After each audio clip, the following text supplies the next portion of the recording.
Chapter 1053. With 4 against 1, it didn't take long for over 20 of Meng Wu's personal guards to die. Moreover, they were constantly forced to retreat.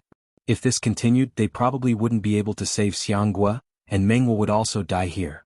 However, all of this changed with the sound of arrows being shot.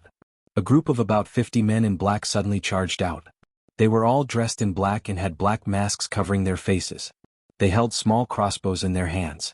With just one wave of attack, they killed dozens of Siamese soldiers and opened up a bloody path for the Siamese soldiers. Using this opportunity, Meng Wu led the remaining soldiers out and met up with the men in black.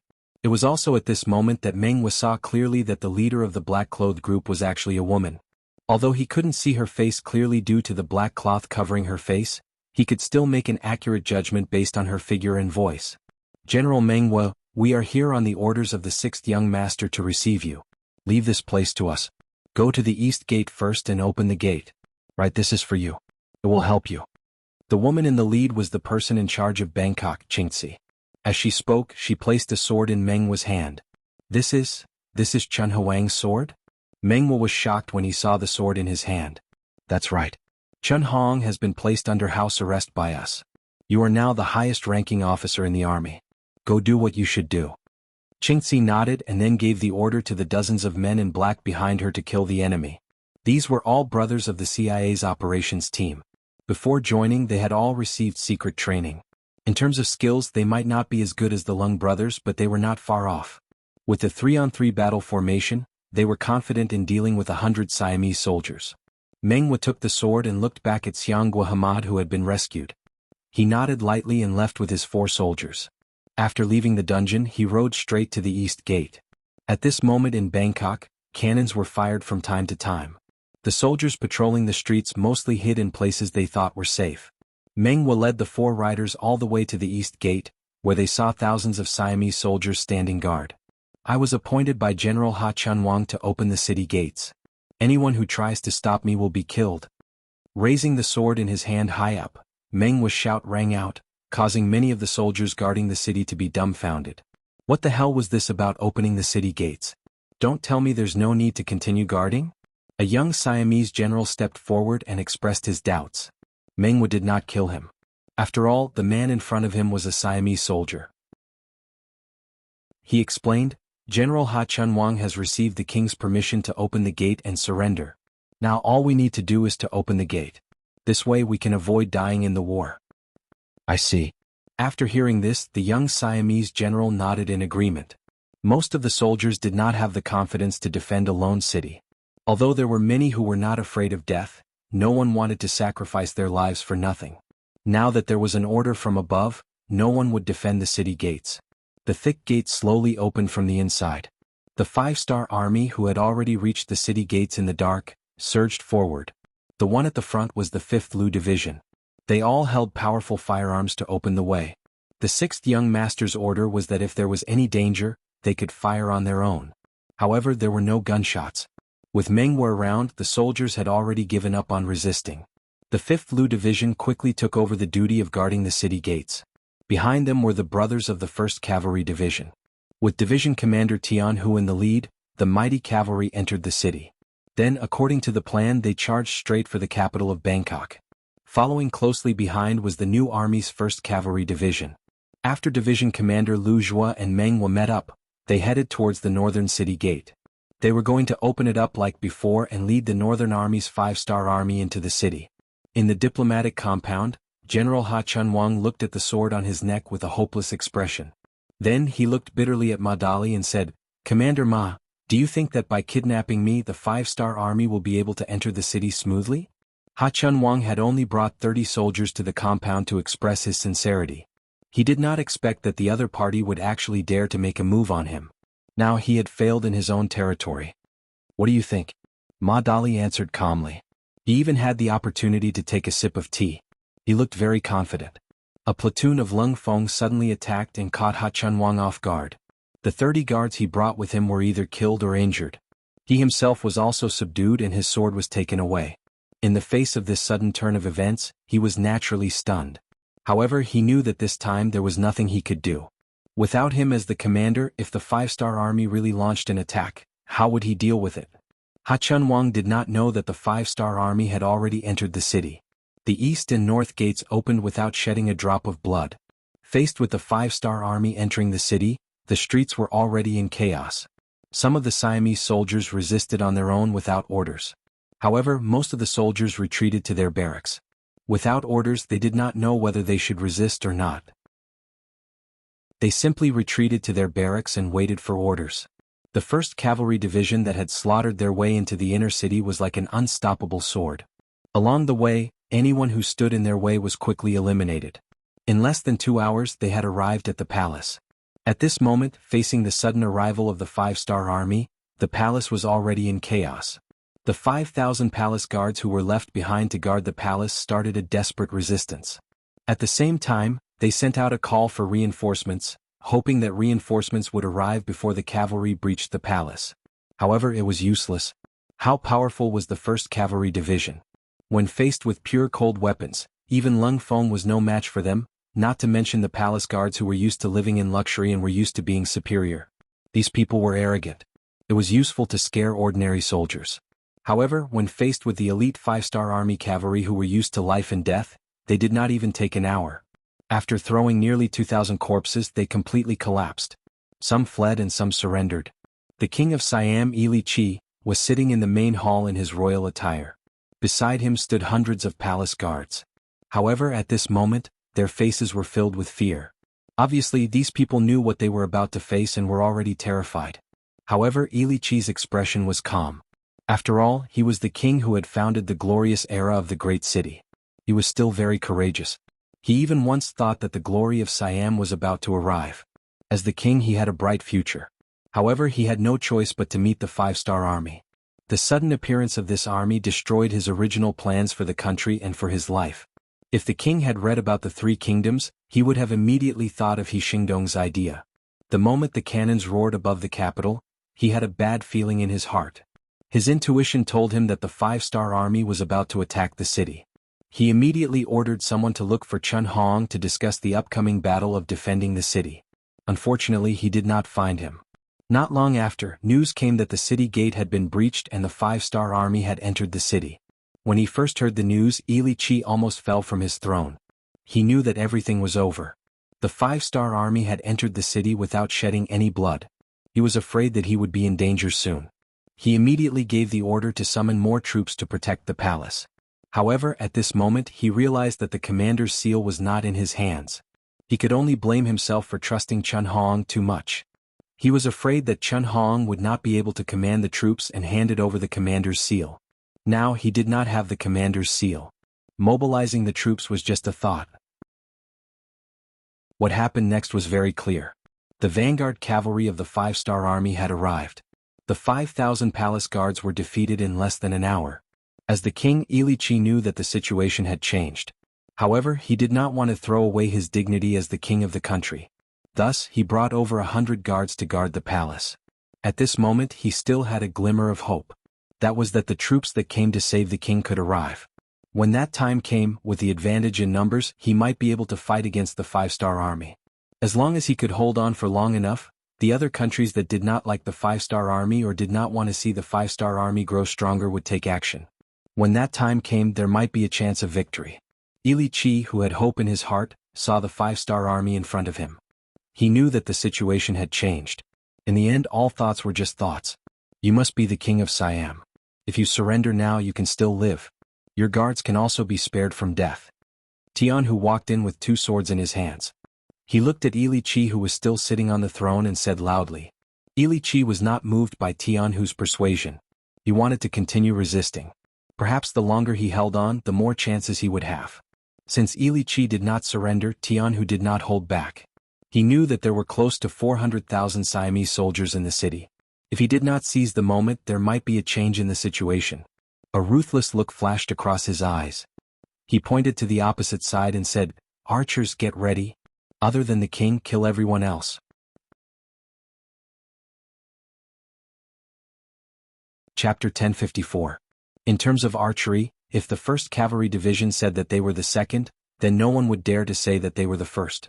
They were able to hit their target 9 times out of 10 when they were riding on a bumpy horse, not to mention when there was no interference. Now, thousands of arrows were released at the same time. After just one round of arrows, less than 20 of the 100 or so palace guards were left standing. Li Qi, who was sitting there, was not threatened by the arrows, but at this moment he was still scared to the point that his face turned pale. He was a famous king and he had also created a prosperous era, but after all he had not experienced the killing on the battlefield. When he really faced death he was still afraid. "Don't shoot anymore," this king surrenders. Finally he could not stand the threat and surrendered. With this shout, the seemingly powerful Siam immediately collapsed, becoming a stepping stone for the 5-star army to continue to rise. The long night finally passed, and the moment the sky slowly brightened, more 5-star army entered the city. Until noon, with the King Li Qi's declaration of surrender, and the first-grade General Ha Chunwang took out the commander's seal to command the army, Siam immediately became a record in history. Yang Qindong followed the army into the city. This time he took the risk to enter the city with the speed of lightning. Every step of the plan was very crucial. It could be said that if there was a problem at any step, it would lead to a confrontation between the two armies. If that was the case, he did not know how many days it would take and how many people would have to die to capture Bangkok. Fortunately, all the plans were implemented smoothly and in the end he still won.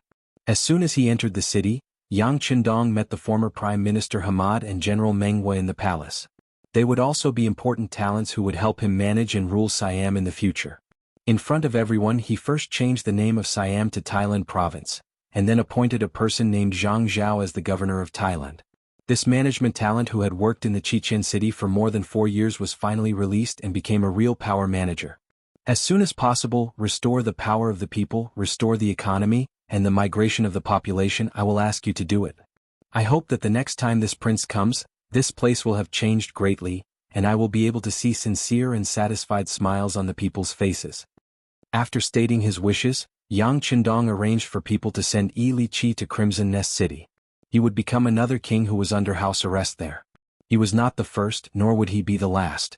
The next day, Yang Qindong led the 1st Cavalry Division and the 1st Cavalry Division of the new 1st Army to the Liangshan area in the north. In his heart, he was more concerned about his Han brothers. Before he left, he also gave a certain explanation about the Thailand province and the Daf country. The 1st Sea Division went to the Daf country and surrounded the Daf country's capital with the 3rd Sea Division. The 2nd Sea Division wandered around the Gulf of Thailand to declare the sovereignty of this place and not allow any forces to enter and invade. The 2nd Army Commander Luo Pa temporarily stayed in the Thailand province, together with a coalition of 100,000 foreigners. They were responsible for the security, defense, and the task of reorganizing the 380,000 Siam army. The 6th Division went north to Laos province and cooperated with the governor, Luan Shaoqin, to continue to be responsible for the suppression and deterrence of the Awol dynasty. The remaining 100,000 foreigners continued to go north and followed Yang Qindong to the Liangshan area. They were responsible for the possible battle there against Nanming King Zhu Huaiqiu and the Bengal army. If there was time, Yang Qindong certainly did not want to run around. He would first stay in the newly established Thailand province for a while to stabilize the situation here.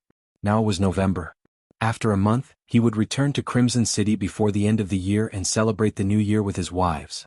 Especially since the first Madam, Hu Yen, was pregnant and needed him to comfort her. Time waits for no man. The Southern Ming matter concerned the safety of too many Han people. He had to rush there and deal with any problems that could happen at any time. The truth was just as Yang Qindong expected. The Southern Ming matter was indeed changing. After King Mubin of Shiping was pincered from 2 sides and was forced to retreat to the Kelisai region, King Nanming's army joined up with the Bengal army from the east. With their combined forces, their forces began to grow. Just in Yunnan alone, the self-proclaimed King Nanming, the second brother of Zhu Huichen, King Guangtong Zhu Huichen, had recruited 150,000 soldiers. After absorbing the remaining soldiers left behind by King Mubin of Shiping, in addition to the 50,000 soldiers he had brought with him, his army instantly expanded to 200,000. Along with the 100,000 Bengal army that Rajiv of Bangra had brought, the total number of soldiers reached 300,000. With 300,000 soldiers, some people had enough confidence and even started to have thoughts of spying on the 5-star army. They were spying on the 5-star army because they had their eyes on the guns in the hands of the 5-star army. Through the information that they had obtained, they knew that there was a 5-star army with less than 10,000 people that had rushed to Lang Son. They were working with Vietnam's General Hong Jin to settle down the Han people that had sought refuge here. The five-star army had been recruiting homeless Han people, and this matter was not a secret. Regarding this, everyone had different opinions.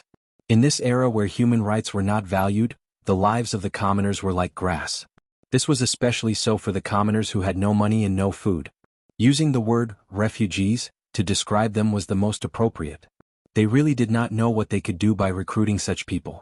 Was it really because they had too much food to eat?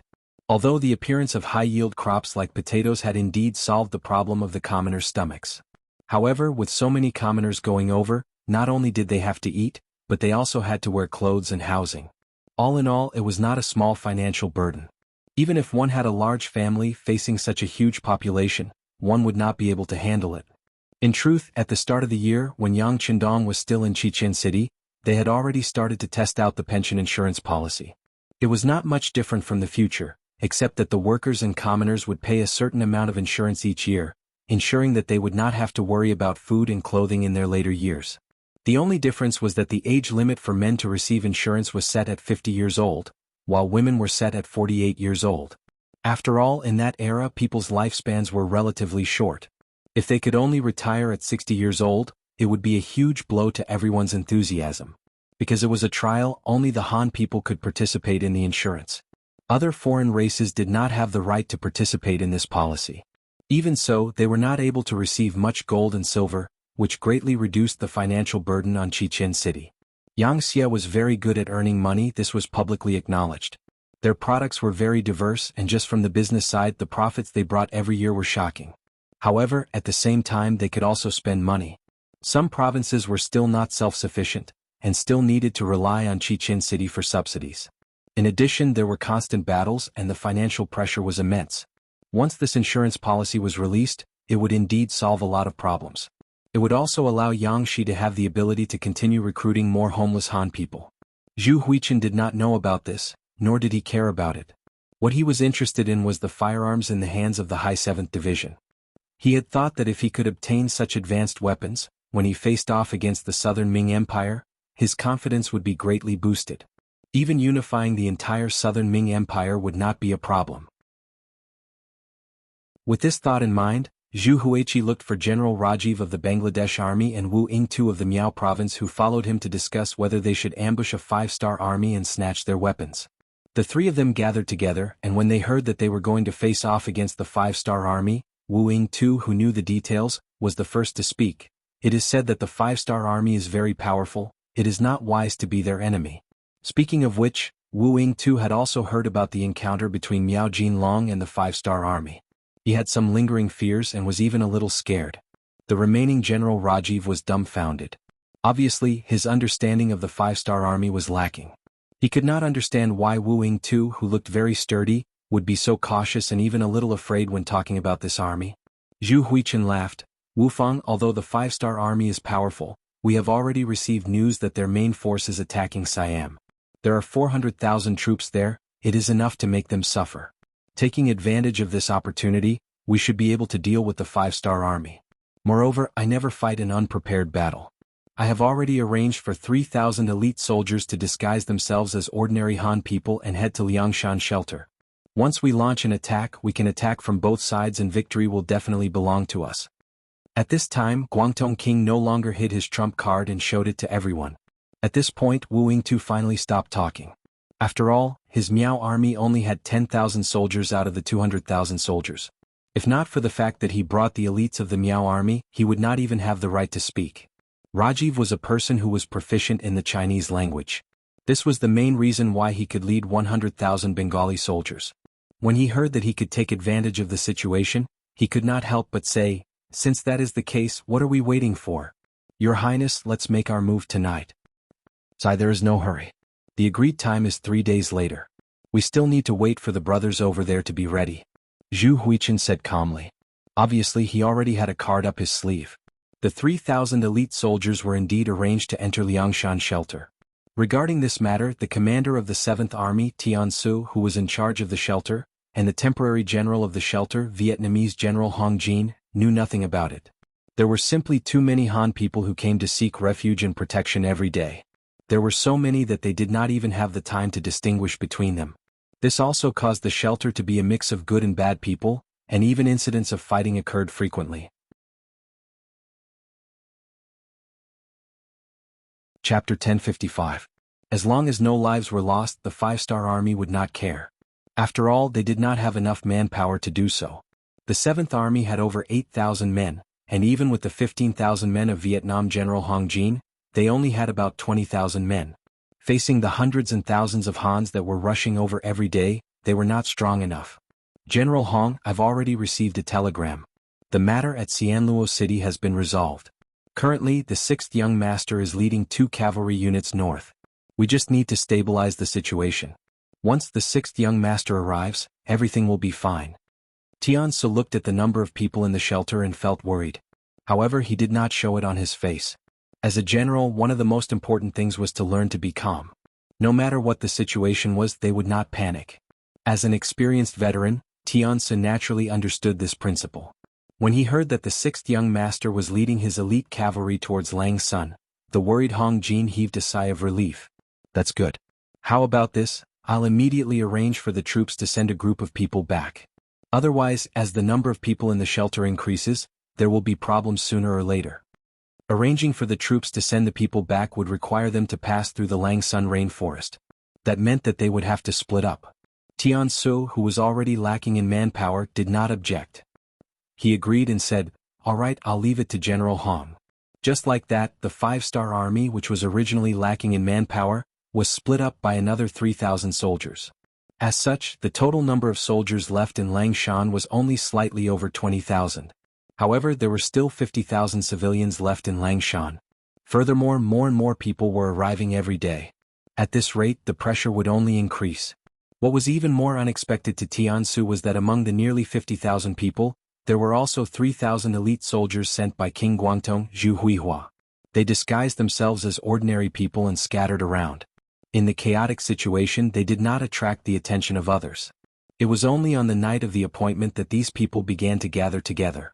Some of the smarter ones had already figured out the timing and method of the 5-star army's change of guard. Considering the limited manpower, Tian Su decided to use the Cold Front Army and the Vietnamese army to defend together. They would rotate every 6 hours and there would be 4 shifts a day. Each shift consisted of a battalion of Cold Vanguard soldiers and 1,000 Vietnamese soldiers. The Vietnamese army was mainly in charge of the safety and order of the shelter, while the Cold Front was in charge of defending the outer perimeter, preventing the Prince of Little Nanming's army and the Bangladesh army from launching an attack on them. On this point, the Heavenly Strategy Division Master and General Hong Jin came to an agreement. They did not think that the opponent had the guts to provoke them. However, for the sake of safety, they still made a basic defense.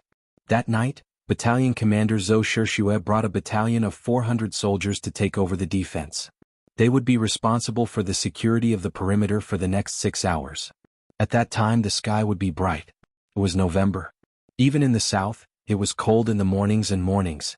After the soldiers arrived at their positions, they quickly quieted down.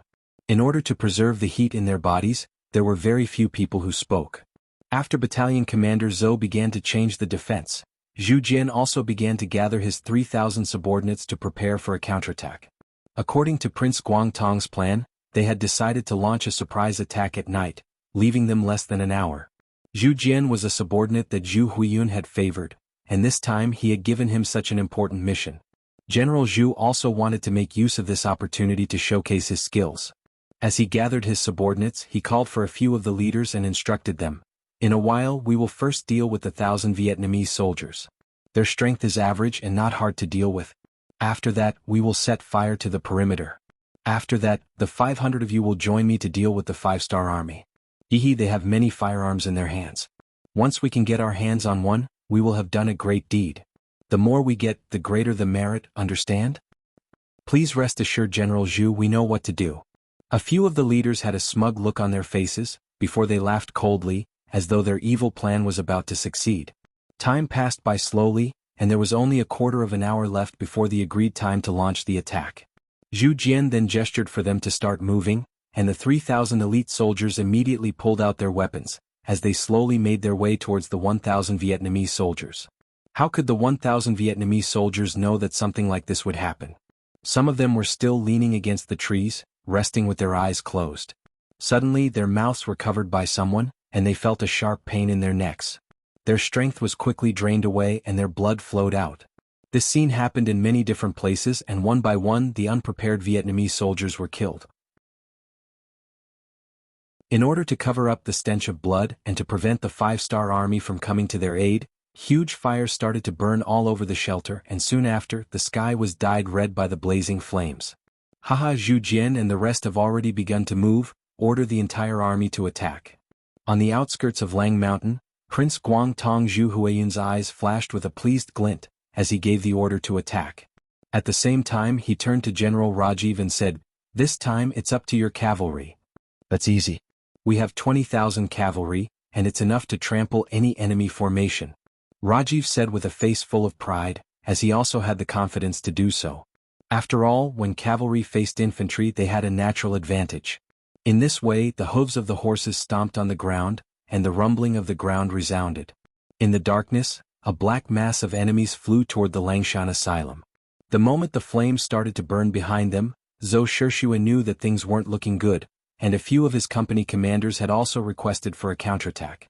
However, he felt that things weren't that simple. Was it just a few fires behind them? Thinking about the 300,000 enemy troops, Zhou Shishua decisively gave up on the idea of turning back to extinguish the flames. Instead, he ordered all the soldiers to focus their attention and prevent the enemy from breaking through from the front. Zhou Shishua's estimation was right, and soon he heard the sound of hooves stomping on the ground. His intuition told him that the number of cavalry coming from the opposite side wouldn't be too small, and it wouldn't be an exaggeration to say that it was a magnificent army. He immediately shouted, "Everyone take out grenades. Once the enemy is too close, we'll fight with them." The threat of firearms to cavalry was still too small. After all, the warhorses were too fast, and they might not even be able to fire a few shots before the enemy arrived in front of them. Only weapons like grenades could stop the enemy for a moment, but of course they also had to pay a heavy price. However, at this moment, Zhou Shishua had already disregarded his own life and death. What he was thinking about now was how to buy time for the army behind him and the shelter to retreat. As for his own battalion, since fate had chosen him, they could only resign themselves to fate. After the order was given, the 400 soldiers of the battalion all raised their spirits, and then looked forward with a deep expression. At this moment, their hands holding their guns tightened, and their eyes became more profound. At this moment, the 400 soldiers already knew what it meant when the battalion commander didn't give the order to retreat, but no one said a word. Since they had chosen to join the cold front, they had to be prepared to face death at any time. This was the oath they had sworn the moment they joined the army. "Family, relatives, friends, comrades, farewell. I believe that you will avenge us." Fire. Under the dim moonlight, Zhou Shishua noticed that the black shadows were getting closer and closer, and he immediately gave the order to fire. The soldiers of the cold front were prepared to die, and now they were firing bullets out of their guns. At this moment they didn't care about aiming at the enemy, nor did they care about saving bullets. At this moment only the sound of gunfire could be heard, and light flashed out one after another, shooting towards the approaching enemy. At the rear of the camp, the sound of hooves could be heard from the fire at the front. Division Commander Tian Su and Vietnamese General Hong Jin both walked out of their tents. "Not good, the enemy has really launched an attack." General Hong quickly split the men into two groups. One group will take the supplies while the other group will rush to the shelter. Take as many people as you can. If you can't take the supplies, burn them on the spot. Don't leave them for the enemy. The rest of the 7 divisions follow me and attack. Tian Su only stayed silent for a few breaths before he made a series of military arrangements. "Division Commander Tian, you should retreat with us." Hong Jin's face was filled with anxiety. Everyone knew that if they stayed behind to fight the enemy, there would definitely be sacrifices. The members of the cold front were all treasures. "General Hong, there is no need to persuade me. What I said just now is a military order, please carry it out." As he spoke, Tian Su had already taken the gun holster from the guard and hung it on his body. Then he led the main force of the 7 divisions and rushed forward. Tian Su's first goal was not to put out the fire, because at this moment, the fire was already too big to be controlled.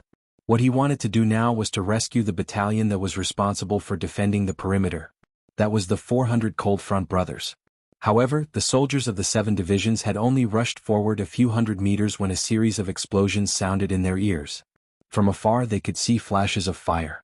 Seeing this, Division Commander Tian Su couldn't help but punch a tree beside him, his face filled with anger. As a soldier of the cold front, he naturally knew what caused the explosion. It was definitely caused by a grenade being ignited. Considering the limited range of the grenade, didn't that mean that their comrades had already come into close contact with the enemy?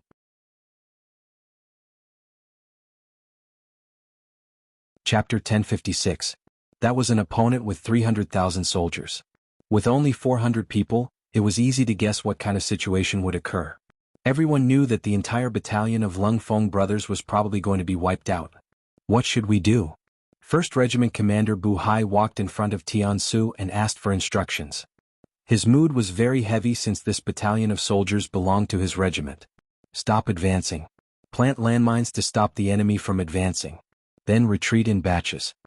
Even though Tian Su wanted to lead his brothers to charge forward, his rationality told him that this was not the time to fight. There were still many people in the shelter who had not retreated. They had not completed their mission and could not do as they pleased. 1st Regiment Commander Bu Hai also had an indignant look on his face. He was sad that he couldn't save his comrades, but he also knew that the decision of his division commander was correct. With just one division, it was impossible for them to defeat the 300,000 enemy, not to mention the existence of the cavalry. Plant landmines and retreat as we fight, Bu Hai said with hatred. The moment he turned around to carry out the order, tears flowed out uncontrollably from the corner of his eyes. At the front line, grenades were detonated one after another. Cold vanguard soldiers died together with the enemy cavalry. Not even their bones were left behind. In just 15 minutes, the 100 soldiers of the 1st Battalion had all died. Battalion Commander Zhou Shishua's eyes were filled with tears as he gave another order. 2nd Company, forward. Even though they knew that they would die without a doubt if they charged forward, the 2nd Company commander and all the soldiers did not hesitate at all. After agreeing, they all ran out of the trench. If one looked closely, one could see that everyone was holding at least 2 grenades in their hands. It was clear that they were prepared to take the enemy down with them. Boom, boom. Another explosion sounded. 2nd Company down. 3rd Company down. Very quickly, the 3rd Company was also gone. When only the 4th Company was left, Zhou Shishua also took out 2 grenades and held them in his arms. He also took out his Type 5 gun. He would rather die than let the gun fall into the hands of the enemy. The gun would be there if the person was alive, and the gun would be destroyed if the person was dead. This was the death rule that the cold vanguard soldiers had to abide by. Comrades, we won't die in vain. The 6th young master will definitely avenge us. Everyone charge with me. Following Zhou Shishua's shout, hundreds of soldiers rushed out of the trenches in a scattered formation towards the incoming cavalry. Every one of them looked like they were ready to die, with smiles and satisfaction on their faces. Boom, boom, boom, boom, boom, the sounds of explosions were endless. This was a heroic song, a song composed by the soldiers of the Cold Vanguard. They used their actions and their lives to illustrate what it meant to fight to the last second, what it meant to die a worthy death, and what it meant to die a worthy death. Zhou Shishua's 1st Battalion of 400 soldiers had all died in exchange for the 5-star Army's time to retreat. Other than the rations that they brought with them, the rest were all burned. They didn't leave anything for the enemy. It was just that because they were in a rush, out of the 50,000 civilians, only 10,000 were brought away. It was just that once the war started, the situation was too chaotic. They didn't listen to orders and ran around randomly. There were even some who directly escaped to the barracks of the Little South Ming Army. The 5-star Army took the initiative to retreat into the Liangshan rainforest. Once they entered the forest, there were giant trees everywhere. If one were to enter the forest without any experience, he or she would be surrounded by danger. This kind of natural protective environment stopped the Little South Ming Army and the Bangladeshis from chasing after them. After the battle, they destroyed the 5-star Army's shelter and captured 40,000 civilians. Although they did not manage to snatch the rations, Zhu Huijin was still very satisfied with the harvest. That was the 5-star Army. It was said that they were very powerful and no one dared to go against them. Now that they were chased away by him, didn't that mean that he was much more powerful than the 5-star Army? After the 5-star Army was chased away, the arrogant Zhu Huijin decided to go to the troop division. He wanted to eliminate the remaining troops of Xiping Wang and completely eliminate the hidden dangers left here. Once the rear was stable, it would be time for him to go to the east and attack the Great South Ming Army. Yang Chendong received the news that the Little South Ming Army had attacked and the shelter was forced to retreat. When he heard this, he was not as anxious as before. The Little South Ming Army had 300,000 soldiers and this was only one area. If the little South Ming King's army was included, this number would probably double. However, he only had 2 cavalry divisions, and no matter how good he was at fighting, it would be difficult for him to win against so many enemies. Moreover, most of the enemies were Han Chinese, and unless it was absolutely necessary, he did not want to make an enemy out of the Han Chinese and cause internal strife. Inform the 100,000 foreign troops behind us and tell them to hurry up and meet up with us. Tell the cavalry brothers to stop and rest for 3 days. Take good care of the war horses and rest. After days of rushing, even Yang Qindong felt a bit tired, let alone the ordinary cavalry soldiers. 6th Young Master, our brothers from the 1st Cavalry Division can hold on. Hearing that they were going to stop, Division Commander Tian Hu, who did not know what was going on ahead, volunteered. With their level of training, it was just rushing for days. It was not a big deal. The division commander of the 1st Cavalry Division, Lu Zhua, also wanted to take the opportunity to say that they could continue. However, Yang Qindong waved his hand and said, "I told you to rest, so rest. This is an order." With a simple sentence, the 2 division commanders stopped talking and started to carry out the order. The army stopped at the border between Laos and Yunnan province and started to rest. After Yang Qindong got off his horse, he took the letter that said that the little South Ming army was marching towards Cheli Division. After reading it, he threw it aside. Speaking of which, what did Shiping King's order have to do with him? He wanted more of these dog-eat-dog situations to happen. Yang Qindong did not care about Shiping King Mubin's life, but he cherished his own life. Not long after he settled down in Cheli Division, he received news that King Guangdong Zhu Huihua and the Bangladesh army were coming for him. He was so shocked that he almost fell off his chair. He quickly asked someone to call Wang Ji, the former Minister of War, and Mu Ong over to discuss countermeasures. After a short meeting, the 3 of them agreed on the same thing, which was to retreat. At this moment, they only had 50,000 Mu clan soldiers in their hands. Among them, only 20,000 were true elites. No matter what, they would not be a match for 300,000 enemies. Even if they knew that they could not win, why fight? It was better to retreat and preserve their strength. We can't bring all 50,000. There are too many people. We can't supply enough food, Wang Ji said. Then we'll only bring 20,000 elites. Mubin was also very generous. He decided to leave 30,000 soldiers behind. Muong wanted to say something, but after thinking for a while, he decided not to. In his opinion, a good general would not abandon his soldiers at will. But now the situation was urgent. For their own safety, they had no choice but to make some painful decisions. Mu Bin did not announce the decision to leave 30,000 Mu soldiers behind. Instead, he said that he would take 20,000 elites to attack the enemy's flanks. When the time came, they would attack from 2 sides. Out of trust in King Shiping, the 30,000 Mu soldiers believed him and stayed in Cheli Division. However, when they were surrounded by a large number of soldiers and did not see King Shiping appear, they realized that they had been deceived. These people were also straightforward. Since they knew that they had been abandoned, they might as well just surrender. Like this, Zhu Huihua took down the 30,000 Mu army without shedding a drop of blood. He took down Cheli Division and his strength increased greatly. As for the 20,000 elite Mu soldiers that Mu Bin brought with him, no one knew where they went. It was as if they had disappeared into thin air. However, Zhu Huihua thought that the other party only had 20,000 people. They could not cause any trouble. Zhu Huihua did not care about it. The most important thing was that he had received news that Bugnam of Gojoseon was coming to him with his men. This attracted all his attention. Bugnam of Gojoseon Yang Qindong's debut was like a mystery from the beginning. Even if the 5-star army now had great power, it was still puzzling how he rose to such a scale. It was as if there was an additional force in the realm. In particular, ever since the establishment of the 5-star army, it had been successful in every endeavor. No opponent seemed to be able to stop their vanguard. This made his status even more legendary. Just based on this, Zhu Huihua wanted to have a battle with him. He wanted to see if the other party was really as powerful as the legend said. Zhu Huihua was still thinking that if he could defeat Bugnam of Gojoseon, his name would be spread all over the world. At that time, it would not be impossible for him to seek the title of emperor. Yes, Zhu Huihua had always been very ambitious, especially when it came to his brother, the former King Min Zhuang, the current King Little Nanming. Zhu Huihua had always wanted to replace his brother, but he just lacked the right opportunity. Now that he had more than 300,000 troops in his hands, he believed that the opportunity had come. As long as he could defeat the 5-star army led by Bugnam of Gojoseon, then he would have the qualifications to challenge his brother. He would also usher in his own career and glory. Having confidence was one thing, but the battle record of the 5-star army was there. Moreover, they also had firearms. All of these made Zhu Huihua have no choice but to deal with them. He called over a group of generals and began to discuss the strategic arrangements. When it came to war, this person still had some ability. More than 300,000 soldiers were spread out according to his arrangements, scattered in the borders of Yunnan and Guangxi. It was guaranteed that as long as the 5-star soldiers left Langshan, they would be able to pounce on them like locusts, encircling them and eating them. Time passed day by day and both sides began to make arrangements. Yang Qindong also waited for the arrival of the 100,000 foreign allied troops. Under his command, the 100,000 troops were divided into 5 divisions. Each division had 20,000 people.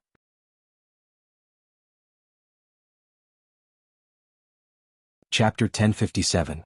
Furthermore, he had chosen 4 company leaders from the Black Cavalry to be the division commanders. These people had already displayed their talent and ability to command troops. Now that they finally had the chance to lead troops, their wishes had been fulfilled. These 5 people were the 1st Regiment Commander Niu Duo, the 2nd Regiment Commander Tu Hai, the 3rd Regiment Commander Luan Xiaojiang, the 4th Regiment Commander Chu Duo, as well as the 5th Regiment Commander Mo Benyi. The 5 of them were all promoted to senior colonel and could be considered to have been promoted to the front lines. The 5 foreign races, the 1st Cavalry Army and the 1st Cavalry Division, a total of 120,000 people had passed through Yunnan Province and the rainforest, heading straight for Langshan. While waiting for the army to arrive, Yang Qindong had also thought about how to deal with the Han army. Although he did not wish for the Han people to exhaust themselves, it was just a thought in his mind. Since it was a war, there would always be deaths. Blindly thinking about settling the southern Ming issue peacefully was not going to work. Only by fighting a few battles and letting the other party feel pain and fear would they be able to sit down and negotiate. Sometimes the truth was decided through fighting. Regardless of whether Yang Qindong wanted to admit it or not, this was the truth. Since that was the case, he would just fight. After making up his mind, Yang Qindong changed his hesitation and gave the order to advance. However, he added a sentence at the end, that there was no need to be courteous when facing the Bangladesh army. If they could kill, then kill. Only when facing the Han army, if they could capture, then capture. For this reason, he set a standard for the 100,000 foreign races. What reward would they receive for killing 1 person? What reward would they receive for killing 3 people? What reward would they receive for capturing 1 person? What reward would they receive for capturing 3 or more people, etc.? The 100,000 foreign races who had originally wanted to use the military to change their lives were all excited when they saw the reward system. They knew that it was time to realize the value of their lives. As long as they performed perfectly, not only would they benefit, even their families would also benefit. As a result, the morale of the army was extremely high. Once they left the rainforest area, they would have a showdown with the southern Ming Empire's army.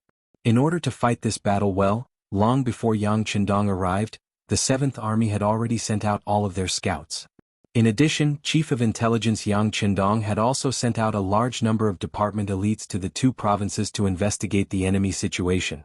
Thus, Zhu Huiqiu's military arrangements could be said to be extremely clear to Yang Qindong. Looking at the summary of intelligence collected by various departments, Yang Qindong couldn't help but sigh. This Lord Guangtong is not an idiot, he's really something. This judgment was based on Zhu Huiqiu's battlefield layout. From the intelligence, the enemy's military arrangements were very appropriate and orderly. It could basically guarantee that once one area was attacked, the other armies could quickly provide support. If things went wrong, the 5-star army would be entangled and then be drowned by the enemy's human wave tactics. The sand table was placed in front of him. Yang Qindong called over the 7 division commanders under him and let them understand the enemy's battlefield layout. When the red and black flags were placed in the 2 provinces, Tian Hu and the others were all shocked. Yang Qindong knew why they were shocked. After all, when he first received the news, he also sincerely praised them. Thus he wasn't surprised. Instead, he smiled and asked the 7 division commanders, "Come, tell me, what do you think?" To be able to show their faces in front of the 6th young master, naturally no one wanted to let go of this opportunity. At that moment, Lu Zhua, as a veteran division commander, was the first to speak. "6th young master, from what I see, this Lord Guangtong is quite capable. Look at his layout, it can be said that he is prepared to defend to the death. Especially the territory near Liang Mountain, it is like an iron bucket. If my guess is correct, they should want to trap us first, then after a war of attrition, they will gather their superior forces to fight us to the death and finally eat us. Division Commander Tianhu sneered. He was laughing at Lord Guangtong's overestimation of his strength. Yang Qindong was also laughing. Although this time they brought a mixed army, they were not inexperienced on the battlefield. The war in Siam allowed these 100,000 people to grow. Although there was still a big gap between them and the real elites of the five-star army such as the Cold Front, they could at least be regarded as a B-class army. As long as they were used well and their morale was boosted, winning this battle would not be a problem. The other 5 division commanders who led the foreign army had different expressions on their faces. However, it could be seen that they were not frightened. Instead, they were eager to try.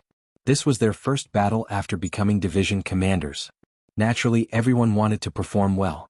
Taking in everyone's expressions, Yang Qindong looked at Tianhu and said, "Come, Division Commander Tian, tell us, what do you think?" Yes. Although he was already a major general in front of Yang Qindong, Tianhu was still a student. He first stood at attention, then took a wooden stick from the side and pointed at the sand table. "Everyone please look. After leaving Liang Mountain, 200 miles to the west is Yongji City. To the north is Linshan and to the west is Saiming Prefecture. This is like a pocket. Once someone enters, it can be firmly blocked. This is also the problem we will encounter after leaving the mountain." "That's right." The other division commanders, including Yang Qindong, nodded gently. Obviously, everyone agreed with this statement. At the same time, everyone wanted to hear what Tianhu was going to say next. The problem was already in front of them. How to solve it was the most important thing. Yang Qindong also stared at Tianhu. He already had a solution in his heart. He just didn't know if the two of them thought of the same thing. Under everyone's expectant gaze, Tianhu opened his mouth. "Once we are surrounded by the enemy, it will be extremely difficult for us to eliminate them with the advantage of their military strength. If we fight with force, even if we can win, it will only be a lose-lose situation. Therefore, the only thing we can do is to break their arrangements. We can only rely on speed." When he heard the word, speed, Yang Qindong's brows couldn't help but rise high. A satisfied expression appeared on his face. This result was exactly as he had expected. It seemed that Tianhu already had the demeanor of a general. Without looking at other people's reactions, Tianhu opened his mouth again. "In terms of military strength, we are inferior to the enemy. In terms of understanding the terrain, we are also inferior.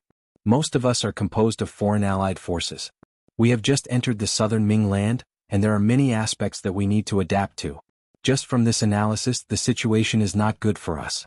But please don't forget that we still have 2 cavalry divisions, and one of them is the 1st Cavalry Division. This is our advantage, an advantage that the southern Ming army can't reach. As long as we fight with speed, we can disrupt the enemy's arrangements. As long as we don't let the enemy form an encirclement, we will have the opportunity to break them one by one. At that time, it will depend on whether everyone can grasp the opportunity." After finally expressing his opinion, Tianhu returned to his original silent appearance, leaving the other division commanders there to discuss whether Tianhu's plan was feasible. Yang Qindong saw everything in his eyes, but he didn't intend to interrupt. He just wanted to take the opportunity to see everyone's performance. After all, he wouldn't be able to stay with these division commanders in every battle. His ability to be independent was still being developed. After a short while, everyone stopped their discussion. Tu Hai, the commander of the 2nd Military Division, asked on behalf of the other commanders, "Commander Tian, we all know what you mean. But where do you plan to attack first by attacking the slow with speed?" "Linshan." Tianhu pointed to the north on the sand table and said, "This place is bordered by Yongji to the west and Saiming residence to the west. As long as we can disrupt this place, it will be the same as cutting off the enemy's gathering. At that time, no matter which side we attack, the difficulty will be much lower." Division Commander Tu Hai nodded, indicating that he agreed with this decision. However, he still asked a question: is it just relying on the 1st Cavalry Division? The intelligence has already said that there are more than 30,000 enemies in Linshan. You only have 10,000 people, and you will face the reinforcements of the southern Ming army at any time. Are you sure there won't be any problems? There isn't a target that the 1st Cavalry Division can't take down," Tianhu said with a face full of pride. Then he looked at Lu Zhua. "Of course, if Division Commander Lu's 1st Cavalry Division can cooperate with us and pretend to attack Yongji City, we can distract the enemy's attention. This will be a great help in reducing the pressure on our 1st Cavalry Division." No matter how arrogant the world's 1st Cavalry Division was, it was impossible for them to win against the Southern Ming Alliance's army of more than 300,000 people. No problem, the 1st Cavalry Division is willing to cooperate with Division Commander Tian, Lu Zhua said. From being the 1st Division Commander of the new division to the current Division Commander of the 1st Cavalry Division, he spent most of his time assisting in battles. Adding on the fact that he was cooperating with the 1st Cavalry Division, he didn't think that it was shameful to be assisting in battles. Many thanks. Seeing Lu Zhua agree so quickly, Tian Hu's face revealed a look of gratitude. Since the 2 cavalry divisions had expressed their opinions, the other 5 division commanders naturally didn't have any doubts. They immediately said in unison, "Then we have no problems. As long as Division Commander Tian can break the enemy's formation, we only need 3 days to take down Ximing residents." The 7 division commanders made a battle plan. Yang Qindong nodded, indicating that he approved. Next, each side began to make various preparations. This time, Yang Qindong didn't have any intention of using the 7th Army. He wanted to test the strength of the Southern Ming Army. Whether or not they could take down Ximing residents within 3 days became the goal of the test. If the facts proved that this army could be used, then he would give them more important missions in the future and give them the opportunity to become stronger. On the other hand, if the facts proved that they couldn't, then he would think of a way to develop other armies.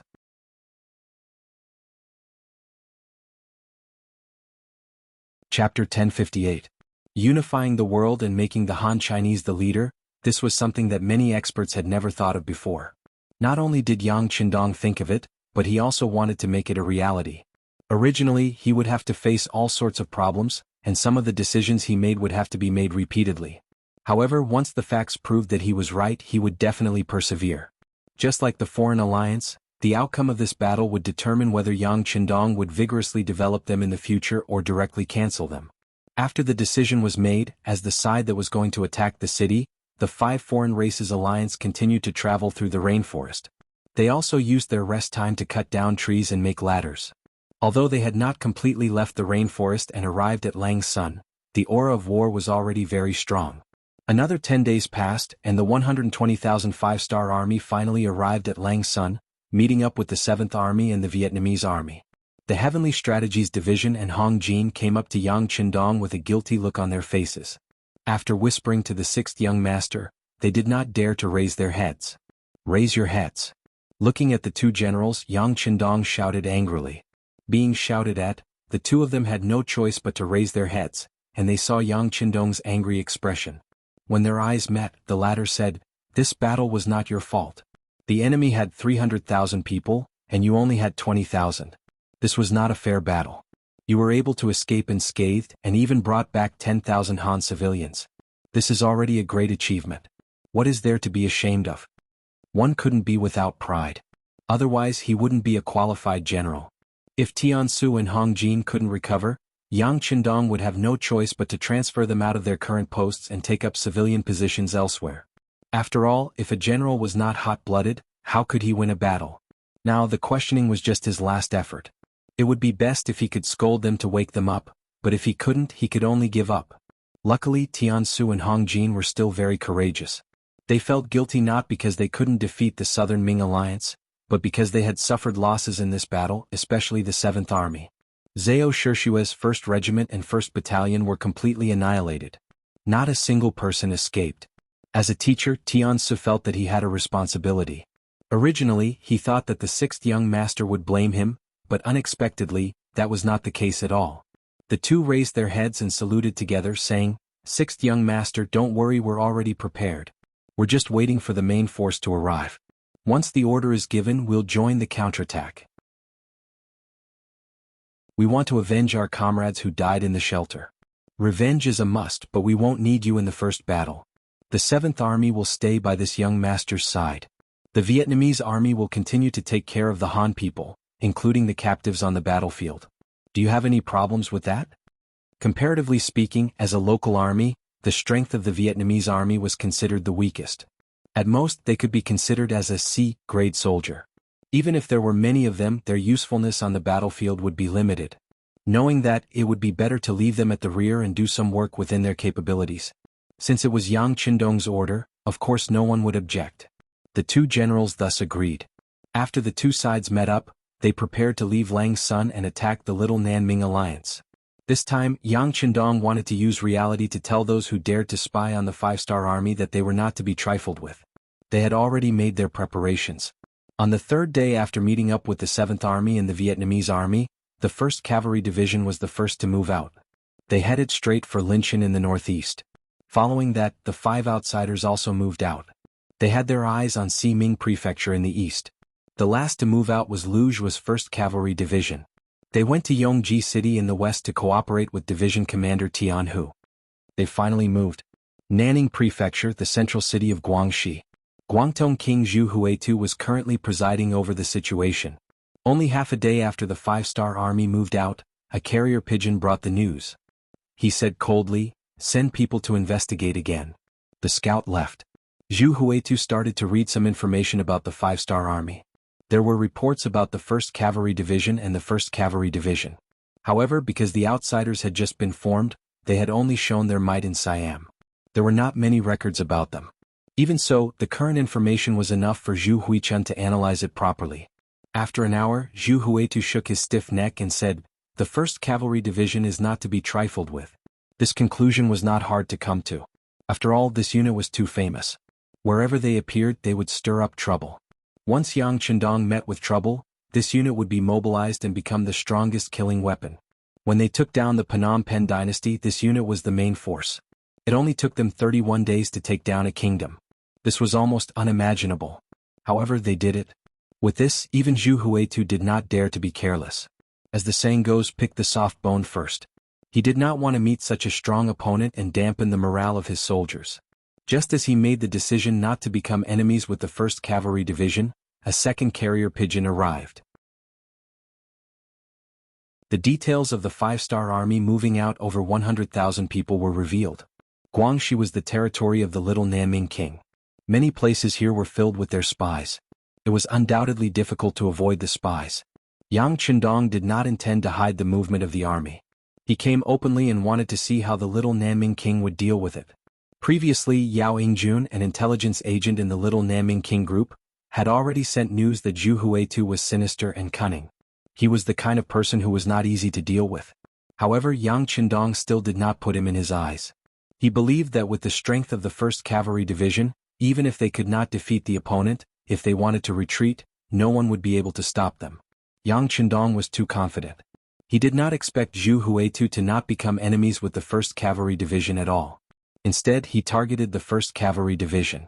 It was better to break one finger than to injure all 10. Zhu Huitu wanted to make a name for himself through the battle with the 5-star army. Therefore, he was already prepared for a tough battle. With the advantage of military strength, he believed that as long as the plan was good, he would be able to achieve his goal. He had never thought of completely wiping out the 5-star army. He did not have that kind of strength. As long as he could repel the attack of the 5-star army, it would be enough for him to strengthen his reputation. The 1st Cavalry Division became the stepping stone for him to become famous. Immediately send troops to Yongji City. At the same time, inform Wu Yingtu to do his best to wipe out this cavalry division. As long as he can accomplish this task, it will be a great merit. Also, don't forget to tell him how many people he loses in this battle. When he returns, he can choose double the number of soldiers. Zhu Huitu's face flashed with a sinister gaze. As for the news that a large number of 5-star army soldiers were heading towards Ximing residence, he directly ignored it. They had only lost a small city. Compared to the cavalry division that could destroy a 5-star corps, it was easy for them to deal with such a heavy burden. The news was sent through carrier pigeons. Half a day later it reached Wu Yingtu. At this moment he was drinking with the general of the Bangladesh army, Rajiv. When he saw this order he could not help but laugh. He could choose any soldiers he wanted and the compensation was 2-to-1. This was a good deal. In the worst-case scenario he could lose 10,000 Miao people in exchange for 20,000 elite Ming soldiers. Since it was like this, what was there to be afraid of? He drank the wine in his bowl in one gulp and looked at Rajiv. Of course, he said to the interpreter beside him, "Tell him that we should get to work." Afterwards, the large net targeting the 1st Cavalry Division began to unfold. Meanwhile, Lu Zhuo, who was completely unaware of all of this, was leading the 1st Cavalry Division to wander around Yongji City. His mission was to attack the small Baiming reinforcements that came out from here and do his best to ensure the safety of the 1st Cavalry Division's left wing. Lu Zhua, who never thought that anyone would make an enemy out of his cavalry and did not know that he had already been targeted, only had Yongji City in front of him in his eyes. He was completely unaware that small southern Ming soldiers were continuously gathering around him and surrounding him. 1 day passed, 2 days passed, and on the 4th day he still did not see any reinforcements coming out from Yongji City. Even if Lu Zhuo was a careless person, he still felt that something was not right. Logically speaking, Division Commander Tian Hu should have already started attacking the surrounding areas. Due to the limitations of the cavalry, the level of the siege was average. However, sweeping through the villages and important roads around the city should not be a problem. Why did Yongji City not have any intention of sending reinforcements? Reporting, Division Commander, the scouts have reported that small southern Ming soldiers have been discovered behind us. Reporting, Division Commander, the scouts have reported that an unknown number of enemies have been discovered on our right. Reporting, our left. The reports entered Lu Zhua's ears one after another. At this moment, his expression was constantly changing. He finally understood why there had been no movement for 4 days in a row. It seemed that someone had set their sights on him. However, this was a cavalry division, and they were also cavalry warriors who had experienced hundreds of battles on the grasslands. Did they really think that they could take them down in one go? Immediately send a report to the 6th young master and report the situation here. At this moment, Lu Zhua's eyes did not show any fear. On the contrary, there was a bit of excitement. For a long time, he had wanted to lead an army and fight the enemy alone to prove his ability.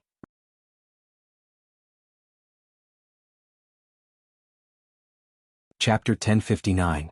Now the opportunity had finally appeared. Order the 1st Regiment to be in the north, the 2nd Regiment to be in the east, the 3rd Regiment to be in the west, and the 4th Regiment to be in the back. Form an effective defense mechanism and wait for my orders. Get ready to attack, Lu Zhuo shouted excitedly. He couldn't wait to kill. To be honest, when he found out that the little Nanming army wanted to surround him, he was somewhat angry. They were clearly looking down on him. Since that was the case, he naturally wanted to show them how powerful he was and let them know that the 1st Cavalry Division was not so easy to bully. At the same time, the telegram was sent to Yang Qindong in the Langshan Plains shelter. At this moment, it wasn't just the 1st Cavalry Division that sent the telegram. The 1st Cavalry Division and the Alien Alliance Army also sent the telegram. The 100,000 troops of the Alien Alliance Army had already begun to attack the Siming residence. Everything was going very smoothly. They didn't encounter any enemy reinforcements. With 100,000 people attacking a city with only 20,000 soldiers, there were no variables. The only thing they lacked now was time. However, the contents of the telegram from the 1st Cavalry Division were a bit strange. According to Tian Hu, when they arrived outside Linshan, the little Nanming army had already retreated into the city. Then they swept through the periphery. Other than some civilians who stayed here, they didn't encounter any other army. It felt like they had punched cotton. It was a bit uncomfortable. Tian Hu felt that something was wrong, so he sent a telegram to ask what to do next. After all, it was a pity that a sharp weapon released couldn't kill the enemy. Yang Qindong was also puzzled by this telegram. His intuition told him that something was wrong. The little Nanming army must be planning something, but he couldn't figure out what their goal was. It was also at this time that the telegram from the 1st Cavalry Division came. When they learned that there were enemies there and their numbers were unknown, Yang Qindong suddenly sobered up and said, "Not good, the enemy is going to attack the 1st Cavalry Division. Young master, let's go rescue them." Beta Persei had long been itching for a fight. When he heard that there was finally a battle to fight, he volunteered. "I'm afraid it's too late." Yang Qindong didn't immediately agree. Instead, he came to the sand table and looked at the distance between them before shaking his head. There were only 1,000 black knights by his side. The rest were the main forces of the 7th Army. However, they did not have the help of war horses, so they could not move too fast. If they ran on foot, the 1st Cavalry Division would have suffered heavy losses before they could reach the battlefield. Beta Persei's heart sank when he heard Yang Qindong say that it was too late. He then asked, "Young master, should we send Division Commander Tian Hu to rescue them?" Yang Qindong wanted to say that since the other party was targeting the 1st Cavalry Division, it was impossible for them not to send someone to watch the 1st Cavalry Division. Sending him to rescue them would be dangerous. However, when he thought about how Linshan was not too far away, a rescue plan quickly formed in his mind. Yes, immediately send a telegram to Tian Hu and ask him to send the main forces to support the 1st Cavalry Division.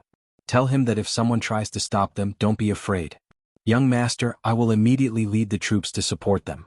Also, send a telegram to Division Commander Lu Jua and tell him not to be rash. Concentrate the troops and wait for reinforcements. Yang Qindong said to Wang Shan, who was following beside him. He then called for Beta Persei to gather the Black Knights and the 7th Army to quickly gather. The telegram was quickly sent out. Tian Hu, who received the order, did not dare to delay. He immediately ordered the 2nd Regiment Commander Lu Duo, the 3rd Regiment Commander Hu Bo-er and the 4th Regiment Commander Bai Shuang to lead their troops to Yongji City. The 3 regiment commanders brought the 6,000 cavalry and turned their horses around, preparing to leave. At that moment, the gates of Linshan City opened and the soldiers of the South Ming Army poured out. Needless to say, they could tell that the 1st Cavalry Division wanted to leave, so they charged out and wanted to stop them. Division Commander, what should we do? The 2nd Regiment Commander Lu Duo saw that the enemy had actually taken the initiative to leave the city. He was hesitant as to whether or not he should carry out his previous orders. Don't worry so much, just follow the orders. Tian Hu narrowed his eyes and looked at the South Ming Army that had appeared, revealing traces of killing intent. From the reports, he knew that the enemy only had 20,000 soldiers. The 4,000 cavalry that he had left behind were enough to deal with them. Moreover, the 6th young master had already said that he would bring reinforcements. What was there to be afraid of? Knowing that their division commander had made up his mind, the 3 regiment commanders looked at each other and raised the horsewhips in their hands. They brought their cavalry and left the battlefield, heading towards Yongji City. Everyone listened to my orders. Check the bows and swords. Tian Hu licked his lips. Even though he only had 4,000 cavalry, he was still very confident. As long as the South Ming Army dared to charge over, he wouldn't mind teaching them a lesson. Back to Lu Jua's troops. The 4 regiments under him had already prepared to defend all 4 sides and were even prepared to attack at any moment. Yang Qindong's telegram had arrived. After reading the contents, although he was still a bit angry and thought that the 6th young master didn't believe in the strength of the 1st Cavalry Division, he couldn't go against military orders. He still ordered the entire army to defend and not attack. Reality quickly told him that listening to Yang Qindong's orders was the right thing to do. This was because Lu Jua quickly realized that there were more and more enemies surrounding him. Among them, there were also cavalrymen and Miao soldiers with Miao swords in their hands. When the scouts continuously retreated and information entered his ears, Lu Jua's expression finally changed. The number of enemies surrounding him had reached 100,000 infantry and 15,000 cavalry. This number greatly exceeded his expectations. He could imagine what would have happened if he had taken the initiative to attack. Perhaps the entire 1st Cavalry Division would have been annihilated here. Taking a deep breath, Lu Jua calmed himself down. He shouted to the cavalry soldiers beside him, "Everyone, don't panic. The 6th young master already knows about the situation here. The 1st Cavalry Division is rushing over to provide reinforcements. As long as we can hold on for a while, we will be able to wait for reinforcements to arrive." When the name of the 6th young master was mentioned, it greatly boosted the morale of the entire division. In the eyes of the soldiers, Yang Qindong had already become an omnipotent existence. Since he already knew about the situation here, as long as they could hold on, they would definitely be able to find a chance to survive. Taking out their bows and arrows and hanging their swords by the side of their horses, the 8,400 cavalry soldiers looked at the enemies coming from all directions with bright eyes. Everyone's eyes revealed the determination to fight to the end. Wu Yingtu and Rajiv, who surrounded them, had a slightly regretful expression on their faces. They were somewhat disappointed that the enemy did not take the initiative to attack. But what could they do? With their military strength that was more than 10 times that of the enemy, they were still confident that they could destroy the enemy. Fearing that undue delay would lead to more trouble, Wu Yingtu and Rajiv, who did not want to wait any longer, gave out orders at the same time. The army of more than 100,000 slowly advanced, constantly shrinking the encirclement. It seemed like they wanted to surround the 1st Cavalry Division and annihilate them here. In the face of absolute strength, any promises and tricks were futile. Neither side came up with such a plan. An hour later, when the distance between the two sides was less than 1 li, battle cries sounded from all directions. The infantry of the Southern Ming Army took the initiative to attack. Take turns to fire arrows. Try to preserve your strength and kill as many enemies as possible. Lu Jua displayed the characteristics of an excellent general. In the face of a grim situation, not only was he not afraid, he was also very calm. Under his orders, wave after wave of arrows were shot out, landing in the midst of the charging enemy camp. Cries of pain and agony continuously sounded out. Less than 1 li away, the cavalry forcefully fired 5 waves of arrows. After killing about 1,000 enemies, the cavalry of the 1st Cavalry Division began to move. Their warhorses galloped and collided with the charging soldiers of the Southern Ming Army. The smell of blood filled the air, giving off an unpleasant smell. This was destined to be a battle that could not be won. There were people everywhere, and under the impenetrable blockade, the cavalry's range of movement was constantly shrinking. Unable to use their strengths, the cavalry's advantage was greatly reduced, and the 1st Cavalry Division began to suffer casualties. Fortunately, the morale of the soldiers of the Southern Ming Army wasn't that high. When they charged forward with their advantage in numbers and thought that they could drown the 1st Cavalry Division, they were met with a strong counterattack. Especially when the soldiers at the front were either killed by arrows or chopped into 2 by sharp sabers. When this terrifying scene appeared, the soldiers of the Southern Ming Army retreated and their morale began to waver. Using this chance, the 1st Cavalry Division took a breather and once again shot out arrows, increasing their victory. Under Linchin City, 50,000 Southern Ming Army soldiers charged out from all directions. Contrary to his expectations, there were only 20,000 enemies. Unknowingly, 30,000 more had appeared. 4,000 against 50,000, a difference of more than 10 times, causing the pressure on the 1st Cavalry Division to increase. However, facing all of this, Division Commander Tianhu was not moved. In his eyes, enemies were meant to be killed.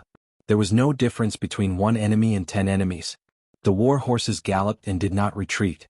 Tianhu was the tip of the arrow, leading dozens of cavalry to charge at the Southern Ming Army. At the same time, there were hundreds of other arrow formations. As the 2 sides clashed, corpses were strewn all over. This was the first time that the Southern Ming Army had seen the arrow formations. The moment they came into contact with them, they were stunned. When the formations broke through the momentum of the Southern Ming Army's charge and disrupted their formation, the enemy had no choice but to switch from offense to defense. Even so, they still suffered heavy casualties. If it weren't for the fact that they had the advantage in numbers, they might have already collapsed. Cavalry still had a lot of advantages over infantry. For example, in terms of speed, strength, and mobility. In addition, every soldier of the 1st Cavalry Division had been carefully selected. They were all experienced veterans who had gone through countless bloody battles. When they cooperated with each other and attacked with unparalleled speed and decisiveness, even more enemy corpses were left on the battlefield.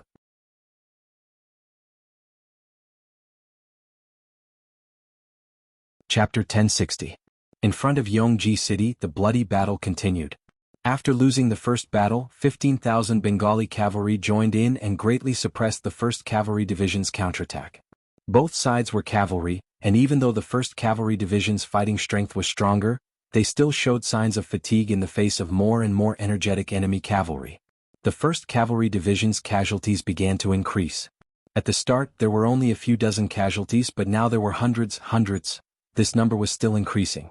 After 8 hours of bloody battle, the sky had completely darkened. Thanks to the weather, the Southern Ming Army stopped attacking and only surrounded them.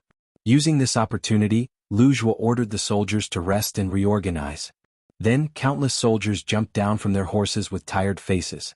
It was also at this time that Lu Zhuo, as the division commander, noticed that around 2,000 soldiers had died in battle, and 500 were seriously injured. The other soldiers were also injured. After knowing that more than a quarter of the soldiers had died, Lu Zhuo's face became terrifyingly gloomy. He called over the telegraphist beside him and told him to report this situation to the 6th young master. At the same time, he added that he and the 1st Cavalry Division were prepared to fight to the last man. When Yang Qindong received this news, he was on the way to Linchin City with the Black Cavalry and the 7th Army. After reading the telegram, he put it aside. At this moment, he didn't know what to say. All he could do was silently rush. At the same time, he had a clearer understanding of King Guangtong. He also admitted that compared to other great Ming generals, this person knew more about the art of war. He admitted that he had underestimated this King Guangtong. Yang Qindong also hoped that the reinforcements sent by Tianhu would arrive quickly and help the 1st Cavalry Division. In reality, Lu Duo and the other division commanders didn't delay along the way. After receiving the order, they rushed over from Linchin City. Even when they ate on their horses. During this time they met many enemy soldiers who tried to stop them, but they were all defeated by their unstoppable momentum. When the sky was about to brighten, they were finally less than 50 li away from Yongji City. When the sky slowly brightened, the Bengali cavalry once again attacked. Not only that, but there were also 10,000 Miao soldiers working together with them. The Miao soldiers were able to survive until now because of their hard work. Facing the encirclement of the Ming army at all times, their fighting strength gradually increased. Compared to normal Ming soldiers, their performance on the battlefield was better and more ferocious. 10,000 Miao soldiers and 10,000 Bengali cavalry surged forward, showing that the southern Ming army was ready for the final battle. Facing this, Lu Zhuo didn't have any intention of backing down. He personally led the cavalry forward. Although they didn't have the advantage in numbers, and their stamina wasn't as good as when they were at their peak after fighting for half a day, they had the confidence to survive.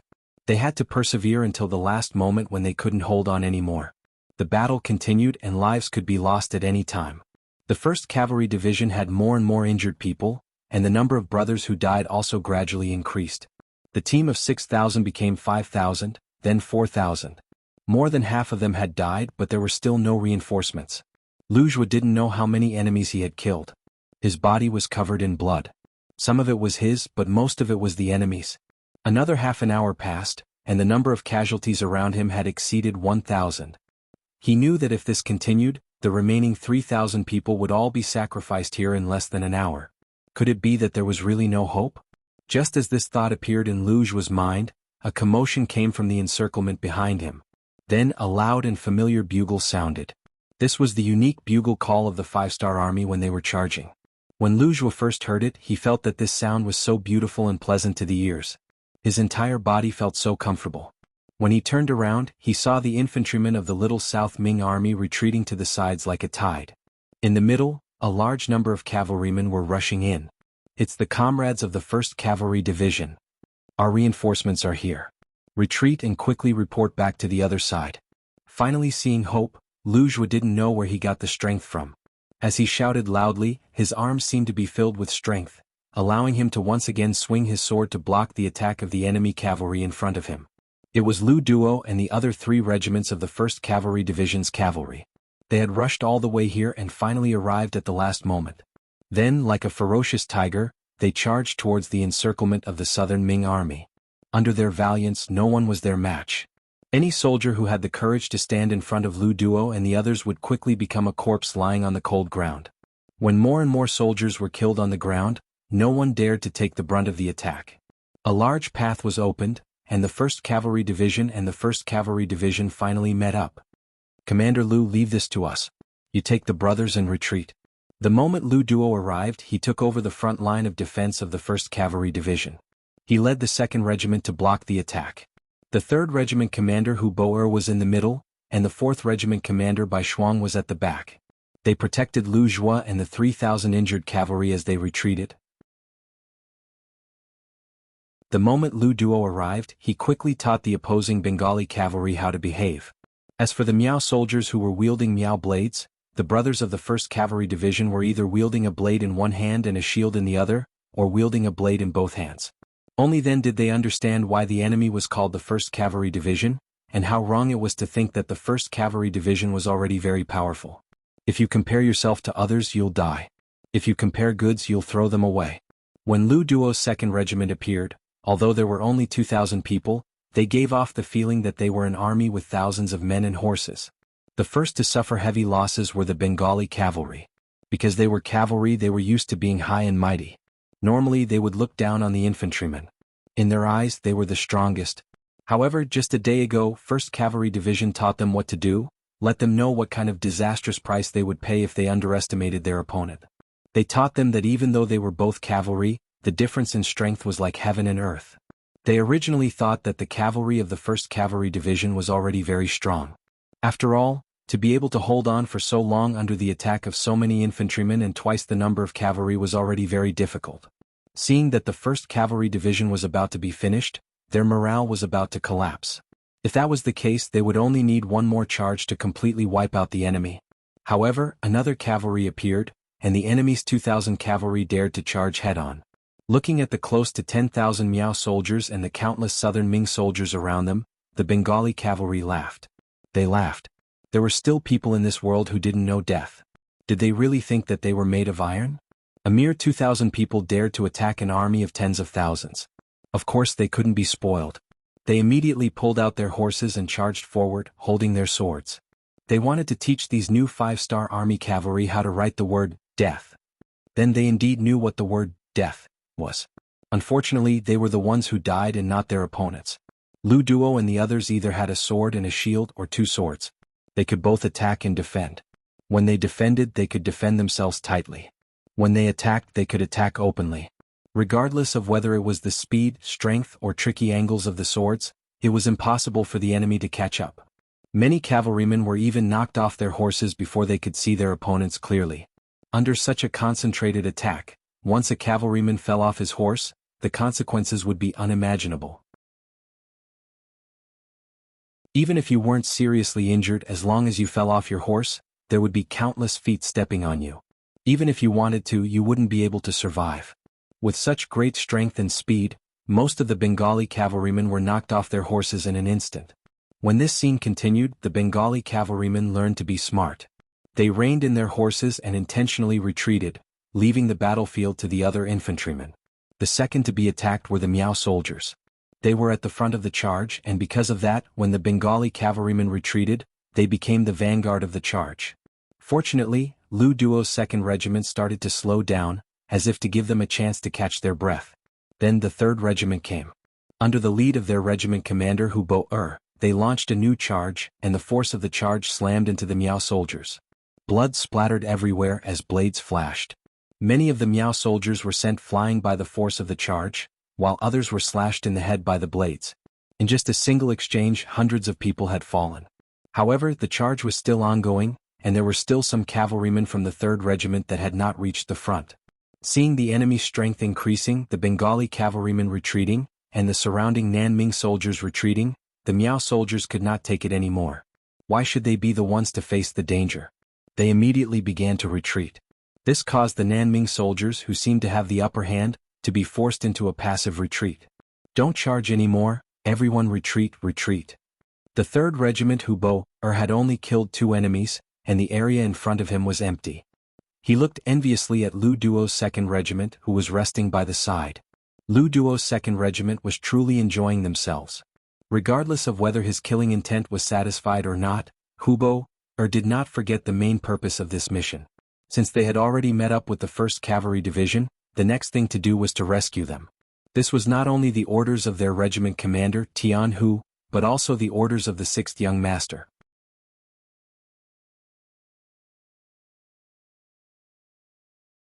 Chapter 1061. The 6th Young Master's orders were not to be disobeyed. Bai Shuang led the 4 regiments and retreated, with the 3,000 wounded soldiers of the 1st Cavalry Division in the middle. Then Lu Duo's 2nd Regiment and Hu Boer's 3rd Regiment brought up the rear. The group successfully charged out of the encirclement and moved towards Liangshan's shelter. Wu Ying-tu and Ravji were only left with their backs. The world's 1st Cavalry Division continued to display their absolute strength and completed the mission of rescuing the 1st Cavalry Division. The remaining 2 regiments were led by Division Commander Tian Hu and engaged in a life-and-death battle with the 50,000 Southern Ming soldiers. 4,000 against 50,000, they naturally had a disadvantage in terms of numbers. But so what? This did not affect Tian Hu and the others in the slightest. Under his leadership, the formation at the tip of the arrow advanced, retreated, and advanced again as if it had entered a no-man's land. It went in and out 7 times. It was as valiant as Zhao Zilong on the yellow board slope. Teacher Tian Hu's dual blades could be said to be used exquisitely by him. Wherever he appeared, a long hole would be cut open. No one could come out from his left or right, and no one was his match. Anyone who dared to block in front of him would either die or be injured. Tian Hu led the 4,000 men of the 1st and 5th Regiments to block the attacks of the 50,000 Southern Ming soldiers. He demonstrated that the 1st Cavalry Division's reputation was earned through slashing and slashing. It was said that the strong were afraid of the unreasonable were afraid of the reckless, and the reckless were afraid of those who didn't care about their lives. Seeing that the 4,000 cavalrymen didn't care about their lives and continued to charge forward, the 50,000 soldiers of the Southern Ming army were terrified. After leaving behind close to 5,000 corpses, they slowly retreated. Even when the sky was completely dark, they didn't dare to take a step forward. In the end, we don't have enough troops. Looking at Linchin City that was just inches away, Tianhu sighed. He only had 2 regiments and 4,000 men. It was extremely difficult to break through the layers of obstacles and enter the city. With a sigh, he could only wait. He would wait until dawn to find another way. Compared to Tianhu, the southern Ming soldiers were even more depressed. They had the advantage in numbers and they were the ones on the attack. But why was it the other way around when it came to the battlefield? Instead, they had become the ones being beaten. If it wasn't for the fact that they had too many soldiers and the number of 5-star army's cavalry was too small, perhaps a single attack would have destroyed their fighting spirit and caused them to be completely defeated. A few young southern Ming generals gathered together and offered suggestions. However, even after daybreak, they still couldn't find a better solution. At this time, the scouts at the front reported that the 5-star army's reinforcements had appeared. They did not know how many soldiers there were, but there were both cavalry and infantry. They could not think of a better idea, and now that they heard that reinforcements were coming, the few generals immediately came to an agreement to retreat back to Linchin City. They would then report this matter to King Guangtong and listen to his orders for what to do next. The southern Ming army suddenly retreated back to the city at dawn. Following which, Yang Qindong, Shi Feng, 1,000 black cavalry and the 7th Army rushed over and met up with Tianhu. "Are you okay?" "Sixth young master, we are fine. In the battle yesterday afternoon we killed close to 5,000 men. 3 brothers died and 78 were injured." As soon as he saw Yang Qindong, Tianhu immediately became a lot more spirited. Especially when he saw that Lu Qi, who came with him, was wearing a black weapon, he began to chuckle. "Not bad." Listening to the battlefield report, Yang Qindong nodded in satisfaction. The world's #1 cavalry division was indeed the #1 division. Even with 4,000 against 50,000, they were able to make the enemy not dare to move recklessly. Just based on this momentum alone, they were invincible. Of course, Yang Qindong also saw the light in Tianhu's eyes. He smiled and patted his shoulder. "Give the 7th Army an hour to rest and then prepare to attack." "Okay." Hearing that the 6th young master was going to attack Linchin City, Tianhu laughed out loud. With the 7th Army leading the way, it was time for the cavalry division to show off their heroism. An hour passed in the blink of an eye. Following which, the various troops started to prepare for the attack. The 2 100mm mortars that came with the army were pushed to the front lines. They were adjusting the markers and aiming at the south gate of Linchin City. However, the plan didn't change quickly. Suddenly, the city gate opened and a small group of southern Ming troops appeared. "Sixth young master, we're ready. Should we fire now?" It was as if he didn't see the troops coming over. The 7th Army's commander, Tiansu, held his breath and asked. "Wait a moment." Yang Qindong looked at the diplomatic group with a face full of curiosity. What was going on? They hadn't even started fighting yet and the other side was already backing down? Did they want to negotiate? The others were also shaken by the scene in front of them. What kind of situation was this? An army was pressing down on the border. Shouldn't it be the army that was sent? Why was it a diplomatic group? What was the enemy doing? Those who didn't understand turned their attention to Yang Qindong. They were used to listening to the 6th young master's orders. Especially when they didn't understand something, they had to listen to the 6th young master. This was because countless facts had proven that this person wouldn't make a wrong decision. However, this time, Yang Qindong was indeed confused by the situation in front of him. However, he didn't show any surprise or hesitation on the surface. Instead, he seemed to be sizing up the troops coming out of the city. In reality, he was observing and trying to figure out the other party's intentions. Without any orders, the cannons didn't fire and the troops smoothly arrived at the front lines. When the two sides were less than 300 meters apart, they stopped. Then, a middle-aged man wearing a long robe walked out of the diplomatic group. The moment he appeared, Beta Persei's eyes widened. "Young master, we seem to have seen this person before." Nonsense, of course they had seen him before. The person who came was Qin Tian, the most eloquent person in the Little South Ming Dynasty. Yang Qindong had met him once before. That was when they were dealing with the heavenly residence Stockade's Miao Jinlong, and he played the role of a lobbyist. However, he didn't expect to appear again. Could it be that they were really here for peace talks? Yang Qindong couldn't understand. The current situation was clearly in the Little South Ming Dynasty's favor. Moreover, the fate of the surrounded 1st Cavalry Division was still unknown. Even if they wanted peace talks, he should be the one to suggest it. The other party had actually appeared. What was the meaning of this? Qin Tian didn't let Yang Qindong wait for long. Soon he led a group of people to Yang Qindong, who was in the middle of the battle formation. Then he cupped his fists and bowed. In a very familiar manner he said, "Bugnam of Gojoseon, it's been a few years since we last met in Gaozhou. You're still as elegant as ever." Unable to understand what the other party was thinking, Yang Qindong maintained a polite smile. "Mr. Qin, you've come from afar. It must be a pleasure to meet you. Come please." He didn't show any doubt, as if he knew that Yang Qindong would come. Qin Tian's evaluation of Yang Qindong increased a little. He didn't show his emotions on his face. Under Yang Qindong's invitation, Qin Tian came to the main tent. Both parties sat down in the guest and host seats. Then Beta Persei served the dishes and stood behind Yang Qindong.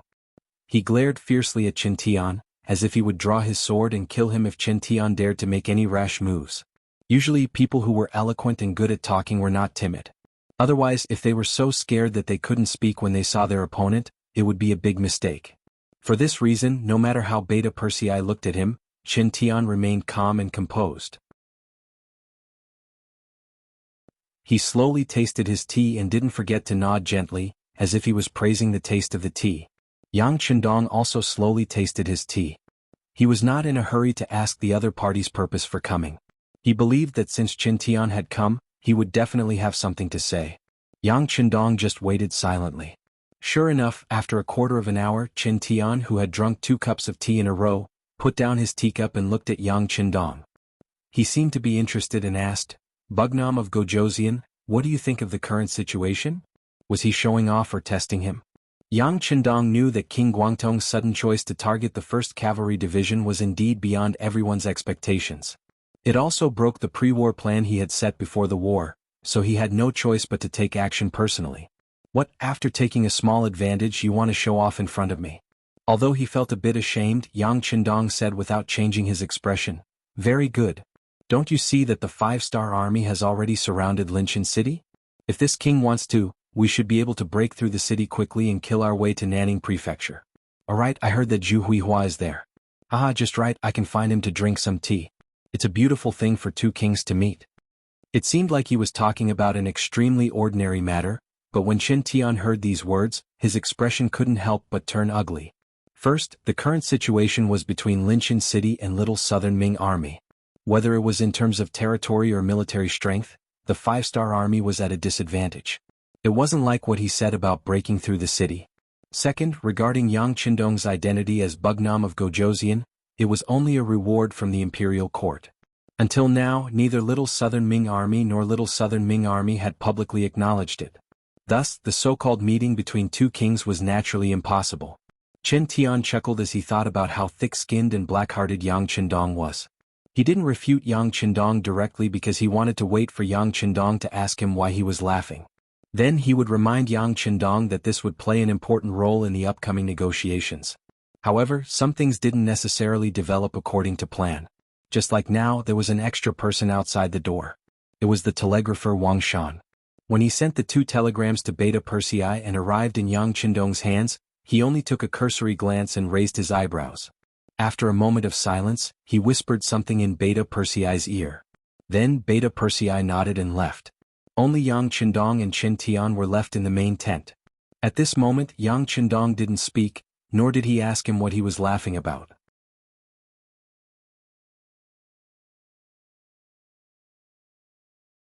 Chapter 1062.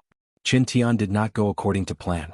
He was still thinking of how to change the topic so that Yang Qindong could see the situation clearly and listen to his analysis of the pros and cons. Only then would he be able to come up with a suggestion. Just as he was thinking of how to say it without losing his status and making Yang Qindong grateful, the sound of cannons suddenly rang out outside the tent. It shocked Qin Tian, who was not prepared at all, so much so that he threw the teacup in his hand to the ground. Qin Tian was indeed a courageous person to dare to appear in the 5-star army's camp at this moment. However, this did not prove that he was not afraid of death. Especially when the cannons suddenly rang out, it was completely out of his expectations. This kind of shock made him reveal his cowardly nature. Yang Qindong saw Qin Tian's actions but did not make any comments because he knew that this was just the beginning. After throwing the teacup in a panic, Qin Tian knew that he had lost his composure and made a fool of himself. However, he did not care so much at this moment. Instead, he sat up straight and anxiously asked, "Bugnam of Gojoseon, what's with the cannons?" Oh, nothing's wrong? They are only bombarding Linchin City. Right, didn't this king just say that we have already surrounded the city? We've already surrounded this place. Attacking the city is just a matter of time. Yang Qindong had a smile on his face as if he was talking about a trivial matter. But in Qin Tian's eyes that was not the case at all. He was already here as a negotiator, so why did the five-star army still want to attack? What position did they want to place him in? Also, Linchin City was one of the bargaining chips in the upcoming negotiations. If it was attacked now, wouldn't that mean that there was one less condition? As a negotiator, he definitely could not let such a thing happen. Bugnam of Gojoseon, as a negotiator of the Southern Ming Empire, I request you to immediately stop attacking Linchin City. Southern Ming Empire? I'm afraid you can't represent it. At most, you can only represent your master, Little Southern Ming. Yang Qindong chuckled. His tone was filled with disdain. No. I can represent Bugnam of Gojoseon and tell him the truth. My master has already sided with Nanming and is now a member of Nanming. Bugnam of Gojoseon is now bombarding Linchin City. Does he want to fall out with Nanming and rebel? Yang Qindong was taken aback by Qin Tian's words. There was too much information, so much so that Yang Qindong had to consider it carefully. He didn't speak immediately. Instead, he digested the information first before looking at Qin Tian. Yang Qindong asked, "Who is your master referring to?" "Of course it's King Guangtong." "Humph, Zhu Huilu is not satisfied with the title of Minzhuang Prince. He even calls himself Little Nanming Prince. This is treacherous. How can I associate with such a person?" Qin Tian's face was filled with righteousness and disdain. If Qin Tian hadn't spoken to him on behalf of Zhu Huilu, Yang Qindong would have believed him. It seemed that Qin Tian had given up on Zhu Huilu and sided with Zhu Huilu. In that case, the latter was Zhu Qizhen of Ying sect who had sided with Nanming. This was the first time he heard of this news and he was shocked. Zhu Huilio's rise had increased the internal friction of Nanming. They had no time to care about other things. Yang Qindong could then stir up trouble in the south, expand his territory and increase his strength. In fact, Zhu Huilu didn't disappoint him. He called himself Little Nanming Prince and attracted the hatred of Nanming. Even after being attacked by Nanming and King Shiping from both sides, he still persisted. Now he had joined forces with the Bengal army and defeated King Shiping. He showed that he wanted to compete with Nanming as an equal. If he hadn't provoked Yang Qindong this time, he might have been able to achieve a certain level of success. Seeing that the situation was good, why did King Guangtong suddenly side with Nanming? Did that mean that he had fallen out with Little Nanming Prince and his brother Zhu Huilu? That's right, it was recorded in history that the two brothers didn't get along in the end and parted ways. But in this case, Zhu Qizhen of Ying sect really had the strength to rule the entire Nanming. In addition to strengthening himself, he would naturally pose a certain threat to the five-star army. In a very short time, Yang Qindong thought of a lot. While analyzing the pros and cons, he also thought about what he should do to gain the most benefits. So much so that he didn't hear Qin Tian calling him several times. Bugnam of Gojoseon, Bugnam of Gojoseon. The hurried greeting finally broke Yang Qindong's contemplation. He raised his head and looked at Qin Tian. Qin Tian said anxiously, "Bugnam of Gojoseon, now I'm here to negotiate with you on behalf of Nanming. Shouldn't you stop firing the cannons first to show your sincerity?" "Sincerity?" Hearing this, Yang Qindong laughed, then suddenly changed his expression and said, "You still have the nerve to talk about sincerity with me? Previously, you sent troops to my Liangshan shelter for no reason, took away more than 40,000 people and killed thousands of my soldiers. When I brought people to have a good talk with you, you directly surrounded my 1st Cavalry Division, causing them to be heavily injured and almost completely wiped out. Is this your sincerity?" The situation of the 1st Cavalry Division that Yang Qindong mentioned was one of the 2 telegrams that he had just received from Wang Shan. It clearly recorded the fact that Lu Zhu's 1st Cavalry Division was only left with 3,000 people, and almost everyone was injured. It could be imagined that if it wasn't for Lu Duo and the other 2 commanders arriving in time, it was not impossible for them to be completely wiped out. How could he not take revenge for such a huge grudge? The 2nd telegram said that the 100,000 foreign invaders had already taken down the Sishur residence and had either killed or captured the 20,000 Nanming soldiers there. It also said that they were rushing towards Linchin City and would listen to his orders. After receiving this news, Yang Qindong had the confidence to take revenge. With the 100,000 foreign invaders, he was confident that he could fight a few rounds with King Guangtong and determine the victor. How was it possible for him to stop at this moment? Yang Qindong suddenly became angry and scolded him for not being sincere. Qin Tian found that he had nothing to say. He, who could be unreasonable and sly, didn't know what to say at this moment. Without waiting for Qin Tian to think about what to say, Yang Qindong said, "You said that you are the envoy of the Nanming Empire. Do you think I will believe you?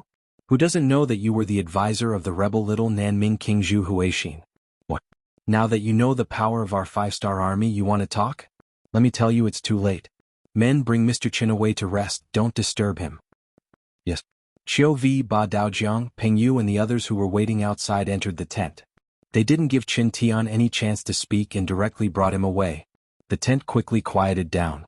Beta Persei strode to Yang Qindong's side and lowered his voice as much as possible. "Young master, if Zhu Huixin really defected to the Nanming Empire, what should we do? Are we not going to take revenge for the 1st Cavalry Division?" "Who said we're not going to take revenge?" Yang Qindong looked up at Beta Persei and asked. But if we take action against Zhu Huixin now, isn't that the same as declaring war against the Nanming Empire? Young master, have you made preparations?" Beta Persei was confused. "What preparations? Who said that Zhu Huixin defected to the Nanming Empire? Do you have any concrete evidence?" Yang Qindong asked. "In that case, this matter is fake and Qin Tian is spouting nonsense."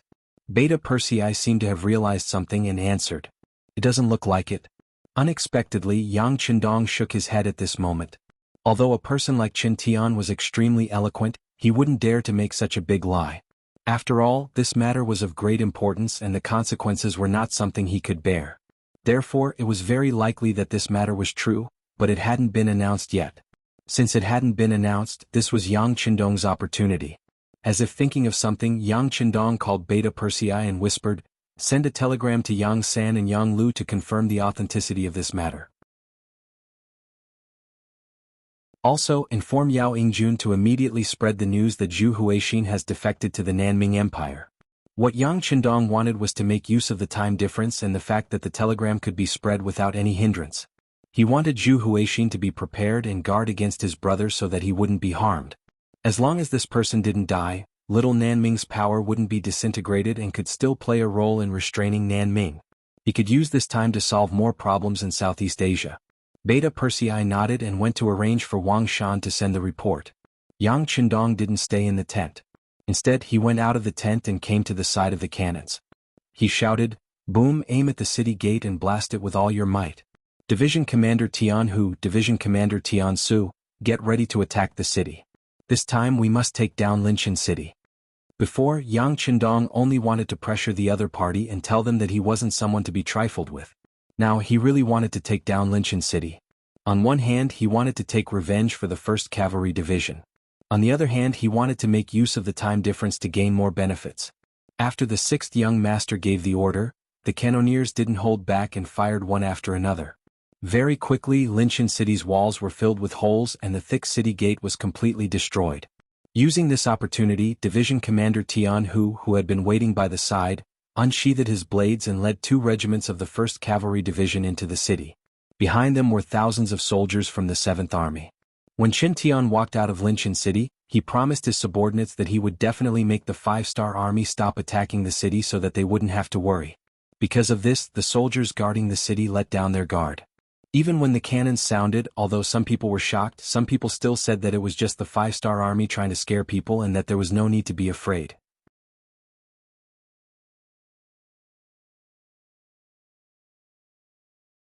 Chapter 1063.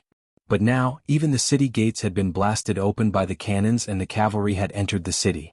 Finally, the soldiers were afraid. The resistance they formed in their panic was not Tian Hu's match at all, and they could not stop the powerful cavalry from killing their way in. In addition, the Lu 7th Division followed closely behind and fired bullets as if they were free. Very quickly, a path of blood was carved out and the morale of the South Ming army was crushed. It seemed that Zhu Huihua had led 300,000 troops and defeated Shiping Wang Mubin. He had taken in tens of thousands of soldiers and had the advantage in numbers. However, having a large number of soldiers did not mean that they were elite soldiers. Most of these soldiers were made up of peasants, and they had not even undergone proper military training. It was still possible to rely on them to fight a smooth battle, but if they were to fight a fierce battle, they would not be a match at all. Once the fighting spirit was in chaos, it would be like monkeys scattering when the tree falls. and all of them would run away. When they entered the city they met with some effective resistance. However, under the fierce attacks of Tian Hu and the 2 cavalry regiments, they were quickly destroyed. Following this they did not meet any decent resistance. The tens of thousands of soldiers fled if they could and surrendered if they could not. In just half a day Linshan City had been taken over by the 5-star army. After taking down Linshan City, they had opened the door to the Nanning Prefecture. As long as the 5-star army continued to attack, they would be able to fight Guangdong Wang Zhu Huihua in close combat. However, Yang Qindong did not choose to do so. He had limited troops and what he needed to do now was wait. Wait for Lu Duo's 3 cavalry regiments and the 1st Cavalry Division to return. Wait for the 100,000 foreign races to gather. If everything was prepared and there was still time, he would not mind teaching Zhu Huihua a lesson and let him know that there were some people that he could not offend. Yao Yingjun walked on the streets of the Guizhou Sea residence. As usual, he would go to the tea house to listen to music and drink tea. His life was very carefree. However, today after he came out of the tea house, he had a look of anxiousness on his face. Speaking of which, there was only one matter. He had just received news from his intelligence team that Zhu Huichen, the Prince of Guangdong, had defected to the southern Ming imperial court. News by telegram was always the fastest. Yao Yingjun was sure that no one in the Guizhou division knew about this. At the very least, Zhu Huihua, the self-proclaimed Prince of Little Nanming, did not know. Otherwise the streets would not be so quiet. Yao Yingjun was sure that he was not the only one who knew about this matter. However, the main character Zhu Huihua should not know about it. Could it be that, when he thought about the possibility that the patrolling soldiers on the streets were related to Prince Guangdong, Zhu Huihua, perhaps he had already bribed the people around Prince Lil, Nanming and was prepared for this? Was there going to be a mutiny? When he thought of the mutiny, the first thing that came to Yao Yingjun's mind was Zhu Lian's pitiful appearance. Zhu Lian, the younger sister of Zhu Huilu and Zhu Huilu, was titled Eternal Victory Princess.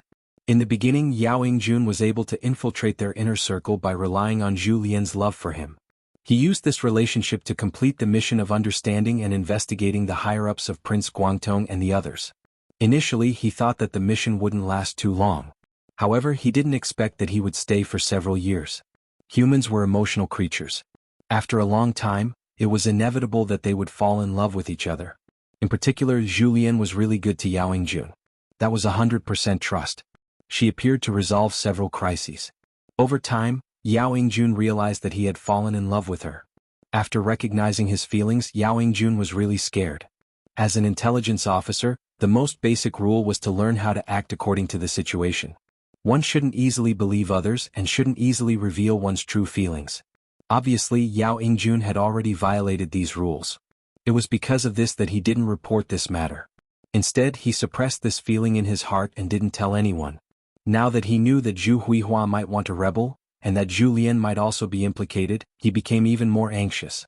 He had to protect this girl's safety, but he couldn't reveal his own details. How could he do this? Perhaps Yao Yingjun could casually find a reason such as going out to play. This way he could justifiably leave the Guizhou department with Zhu Lian. But if he really did this, what would happen to Zhu Huilu? This was tantamount to openly resisting the mission. Once the higher-ups held him responsible, even if he had several heads, it wouldn't be enough to cut off. But if he didn't use this reason, did he have to reveal his identity? After thinking for a long time, Yao Yingjun felt a headache. In the end, he decided to target Meng Neng and Duan Yuhong. Not only were these two people trusted by the Prince of Lil, Nanming, but they also had their own abilities. For example, Duan Yuhong, who was known for his strange skills, and Meng Neng, who was known for his bravery, could be compared to Qin Tian, who was known for his eloquence or even better. Of these two people, one was deeply trusted by Prince Guangdong and had to consult him for almost everything he did. Meng Neng was in charge of the military power of Prince Guangdong. If Zhu Huilu wanted to cause his brother to rebel, Meng Neng definitely couldn't avoid it. Looking at the extra patrolling soldiers on the street, Yao Yingjun had a feeling that General Meng Neng might have been bribed. But he still decided to give it a try. This was how intelligence agents worked. Even if there was a 1% chance, they would still try their best, even if they had to pay the price with their lives. Because of his relationship with Zhu Lian, Yao Yingjun was once a guest of Meng Neng and Duan Yuhong. He didn't need to make an appointment to see them. He just walked in. As someone who had been to the general's residence more than once, Yao Yingjun's intuition told him that there was something wrong with this place. Before he joined the intelligence agency, he had undergone special physical training. Although Yao Yingjuan's skills weren't as good as Lung Feng's, he was still much stronger than ordinary people. His eyesight was also better than ordinary people. The moment he entered the general's residence, he could feel the shadows in the dark. There were countless pairs of eyes staring at him. Yao Yingjun didn't look around. He acted as if he didn't notice anything. The moment he entered the general's residence, he shouted that he wanted to see General Meng Ning and that he wanted to have a good fight with him. Naturally, his shouts attracted the attention of many people in the residence. Go, tell him that I'm patrolling the barracks and am not in the residence. In a dark corner of the courtyard, General Meng Ning's face revealed a hint of displeasure when he saw Yao Yingjun come uninvited. The housekeeper received the order and hurriedly went out to welcome Yao Yingjun. He used the excuse that the general was not in the residence and had gone to the barracks to persuade Yao Yingjun to leave. Soon, the housekeeper returned to Meng Ning's side and asked softly, "General, could he have sensed something? He's just a gigolo. In the future, he won't even have the ability to be the head of the household. How could he have sensed something? All right, let's hurry up and prepare. We'll take action tomorrow night." Meng Ning sneered. It was obvious that Yao Yingjuan's usual disguise was effective. He was not treated like a piece of cake and reduced the possibility of being suspected. After leaving the general's residence, Yao Yingjuan's unruly appearance was completely hidden. After hesitating for a moment, he headed straight for the Duan residence. Compared to the Duan residence in the past, Yao Yingjun saw that there were many more strangers in the surrounding alleys and streets. With his identity as a spy, he quickly noticed that something was different. If he guessed correctly, this place was being watched. It was very likely that it was Meng Ning's doing. He had already shown his face at the general's residence once and was almost forced to stay there. If he took the risk to appear at the Duan residence again, he was afraid that it would really arouse suspicion. For safety reasons, he didn't enter the Duan residence. Instead, he returned to the tea house. Since he couldn't get through to the higher-ups, he might as well start from the bottom. That was to spread rumors of Zhu Huitu's rebellion. As for how effective it would be, he wasn't sure. But other than that, what else could he do? Although he seemed to have a good relationship with some people because of his relationship with Zhu Lian, when it came to big matters, who would treat him like a piece of cake? When he left the tea house, Yao Yingjuan's footsteps were clearly faster. He didn't know what Meng Ning would do in the face of the rumors that would spread throughout the city. He didn't want to gamble, so the best thing to do was to bring Zhu Lian to a safe place to hide. 2 hours after Yao Yingjun left the tea house, the streets of Guizhou province began to spread rumors that Zhu Huitu, the prince of Guangdong, had sided with the southern Ming dynasty and was about to rebel. With the intelligence department spies, the news quickly spread through the streets and alleys. It also spread to the general's residence and the prince of Little Nanming's residence. "Who is it? Who leaked the news?" Meng Ning said angrily after hearing the news. He had already made plans for the rebellion tomorrow night. Who would have thought that the news would be leaked? It seemed that everything had to change. "General, the king has ordered you to make a trip to the prince's residence." Just as Meng Ning called the housekeeper over to discuss countermeasures, a servant reported that the prince of Little Nanming wanted to see him. "General, you should bring more people with you," the housekeeper said worriedly. "Of course. I wanted to do this secretly. Since it's like this, I might as well make it public. I'll go see the king now. You guys follow the plan and attack the other officials." Meng Ning wouldn't wait for death. Since he had promised Zhu Huitu to rebel with him, he couldn't go back on his word. Meng Ning made his move. Everything had been prepared long ago. The only difference was that one would take action tomorrow night, while the other would take action earlier. Because Meng Ning's actions were fast enough, the prince of Little Nanming, Zhu Huitu, was still caught by the rebels despite being prepared for it. It wasn't just Zhu Huitu. His other brother, the prince of Yangzong, Duan Yuhong, and the others were also caught. The only one who was surprised was Princess Yongxing. When a large group of soldiers entered the princess' residence, they found out that she wasn't there. She had gone out with Yao Yingjun to play chase. A group of soldiers immediately went out of the city to chase. However, since Yao Yingjun was prepared, how could he be caught? Not to mention, he didn't even leave the city. Instead, he took Zhu Lian to a safe place to hide. Other than Zhu Lian and a few lucky officials and generals who weren't in the city, most people were controlled by Meng Ning. At this point, it was announced that they had changed positions and returned to the southern Ming court.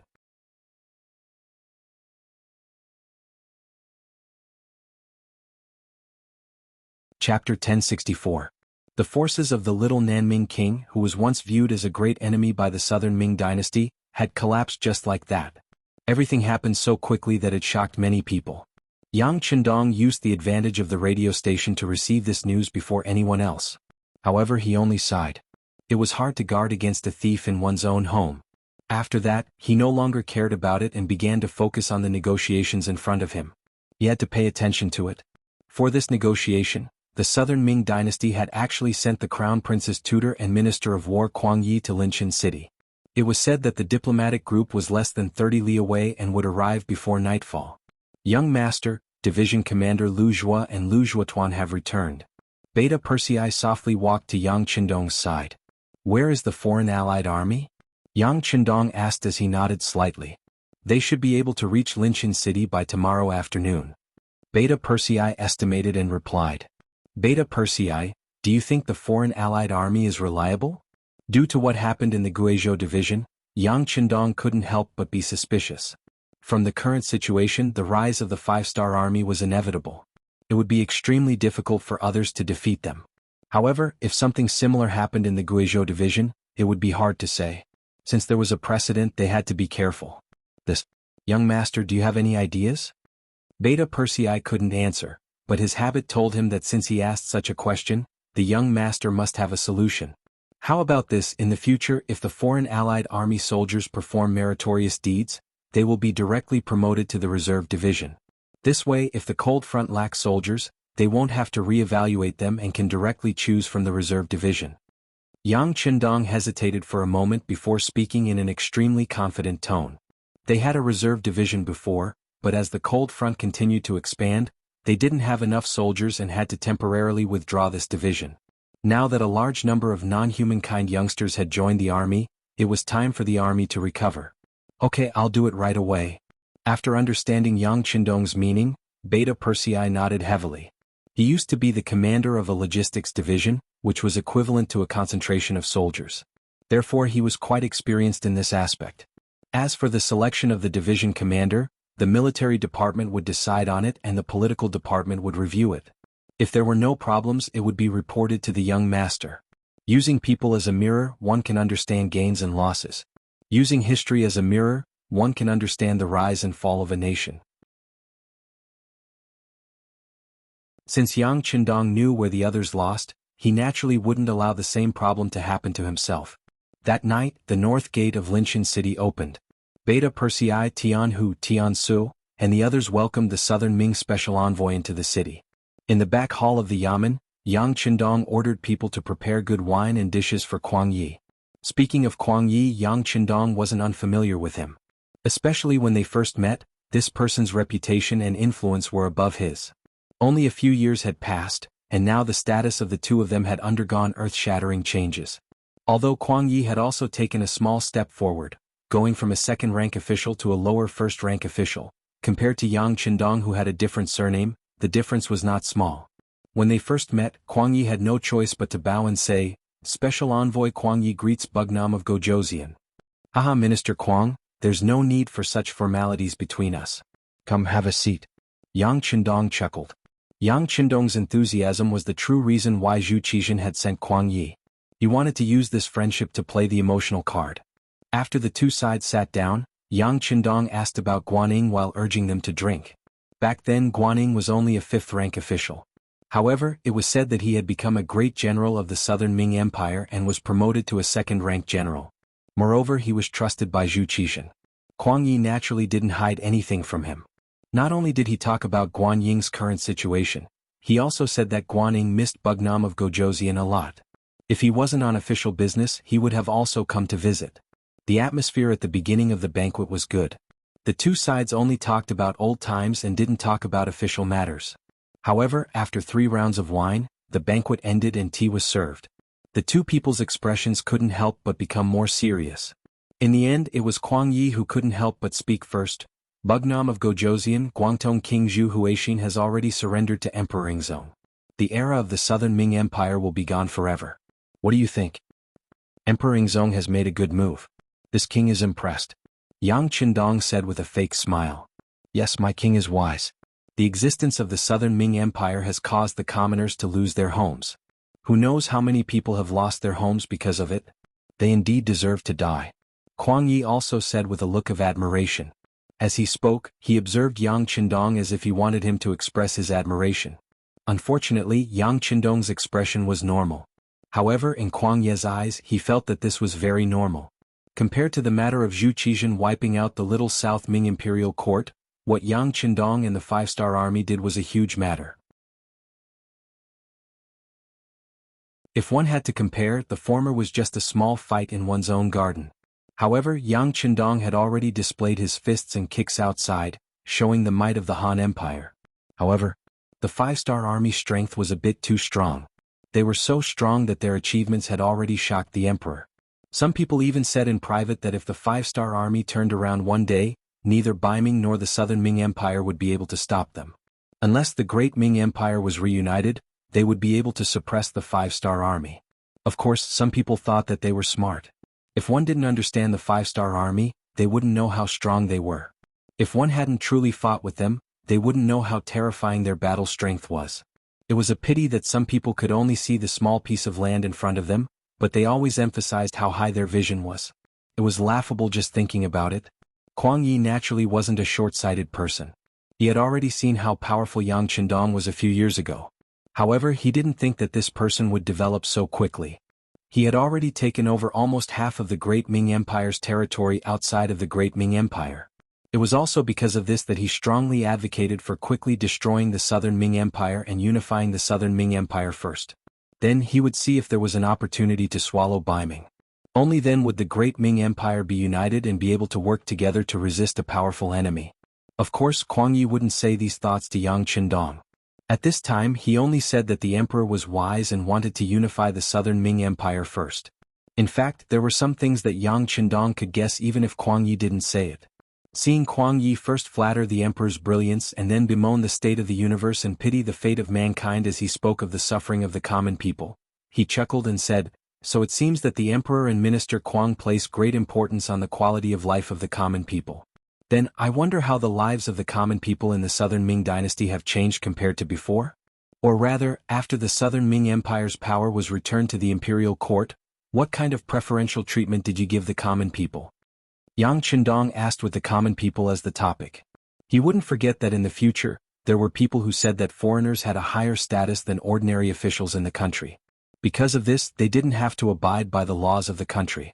Once something happened, they would put pressure on the embassy and use their bad international reputation as an excuse to show their nobility. It was because of this that Yang Qindong intentionally raised the status of Han people.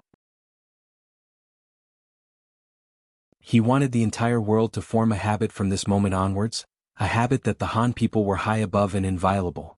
Yang Qindong could do what he said because Yangshi started from scratch and instilled the idea of the supremacy of the Han people. The Southern Ming Empire couldn't do it. Or rather, the entire Great Ming Empire couldn't do it. The Great Ming Empire was like the feudal dynasties of the past. It was born in troubled times and paid attention to the inheritance of a family. It paid attention to the rule of the world through literature. This was why the status of the scholars in the Great Ming Empire was constantly rising. Thinking about it carefully, why were the scholars and officials so high in status? Wasn't it because they stepped on others to get to where they were? For example, the merchants, soldiers, and most importantly, the common people under their feet. For a country full of Han people, it wasn't realistic to talk about raising the status of the common people. It wasn't like Yang Xie who conquered all kinds of places and placed Han people in them to show their high status. As the saying goes, without comparison there is no hierarchy. Thus, even if the Southern Ming Empire was thinking for the common people, it couldn't be raised like the Han people in Yang Xie. Not to mention the Southern Ming Empire's attitude towards the common people, especially those at the lowest level, had always been indifferent. How could they raise their status and treatment like Yang Qindong said? Kuang Ye's face turned red at Yang Qindong's question. He slowly lowered his head and said, "The common people are the people under the emperor's rule. Of course we have to treat them better." The two words represented Yang Qindong's current mood. Fortunately, he knew that with the Southern Ming Empire's current situation, it was impossible for them to treat the common people better. He simply didn't care about this question and changed his tone. "This time, Zhu Huichun was willing to surrender to you. What benefits did he give you?" Normally, this was a private matter of the Southern Ming Empire, so it wasn't good for others to question it. However, Kuang Yi knew that with Yang Qindong's power, if he wanted to know the inside story, even if he didn't say it himself, he would be able to find out from others. Most importantly, this matter was going to be revealed to the world soon, so it was impossible to hide it. Thus, he directly said, "The emperor made Zhu Huichun the prince of the 3 provinces.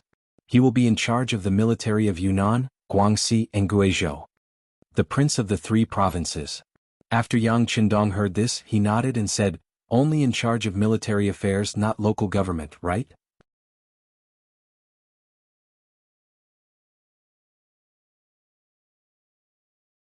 Chapter 1065. Kuang Yi didn't expect Yang Qindong to be so smart and be able to see the crux of the problem at a glance. He nodded. "Bugnam of Gojoseon is right. He only has military power and no financial power. Once he offends the emperor and cuts off his provisions, I'm afraid it will be difficult for him to command any army." What a wishful thinking. Yang Qindong exposed Zhu Qizhen's thoughts while chatting. Kuang Yi's face turned red again. Yang Qindong was speaking the truth. This time, Zhu Huihua was indeed deceived by Zhu Qizhen. Not explaining was equivalent to admitting it. Yang Qindong couldn't help but ask with interest, "This explanation isn't very clever. If this prince can see it, others can also see it. Does the king of the 3 provinces not have any objections?" "Yes, but His Majesty allowed him to trade with the kingdom of Banga. Apart from handing over 30% of the profits to the imperial court, he could keep the rest for himself." Kuang Yi didn't hide any deep secrets either, so he spoke with a straight face. "Trade with the Bengal army?" Yang Qindong was a little surprised, but after thinking about it, he understood. Zhu Huihua had replaced his elder brother Zhu Huihua's position.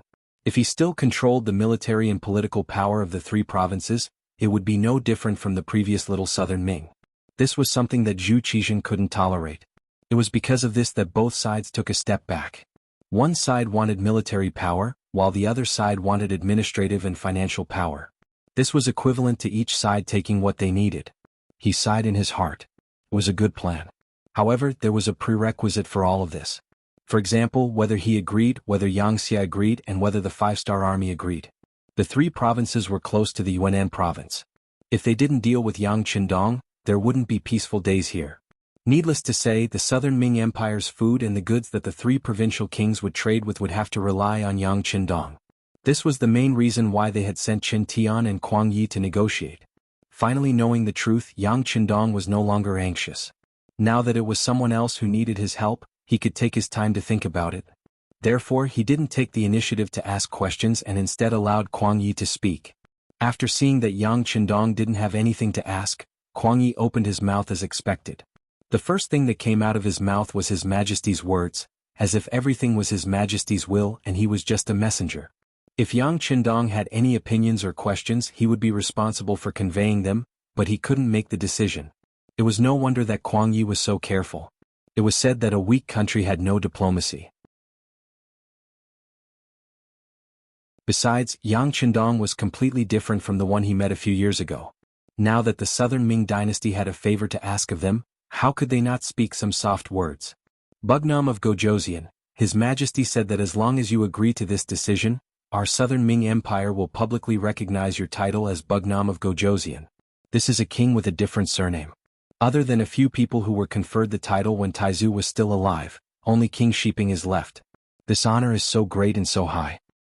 Bugnam of Gojoseon, His Majesty also said that the Liangshan shelter is allowed to exist. As long as you don't steal or rob, and the people can enter the shelter, we will turn a blind eye and pretend that we didn't see anything. Bugnam of Gojoseon, His Majesty also said." Next, Kuang Yi represented Zhu Qizhen of the Ying sect and made promises again and again. Yang Qindong became a listener, but he just sat there and didn't say anything. After about half an hour, everything that needed to be said was said. Kuang Yi looked at Yang Qindong and asked in a low voice, "Bugnam of Gojoseon, what do you think?" This wasn't the first time he said this.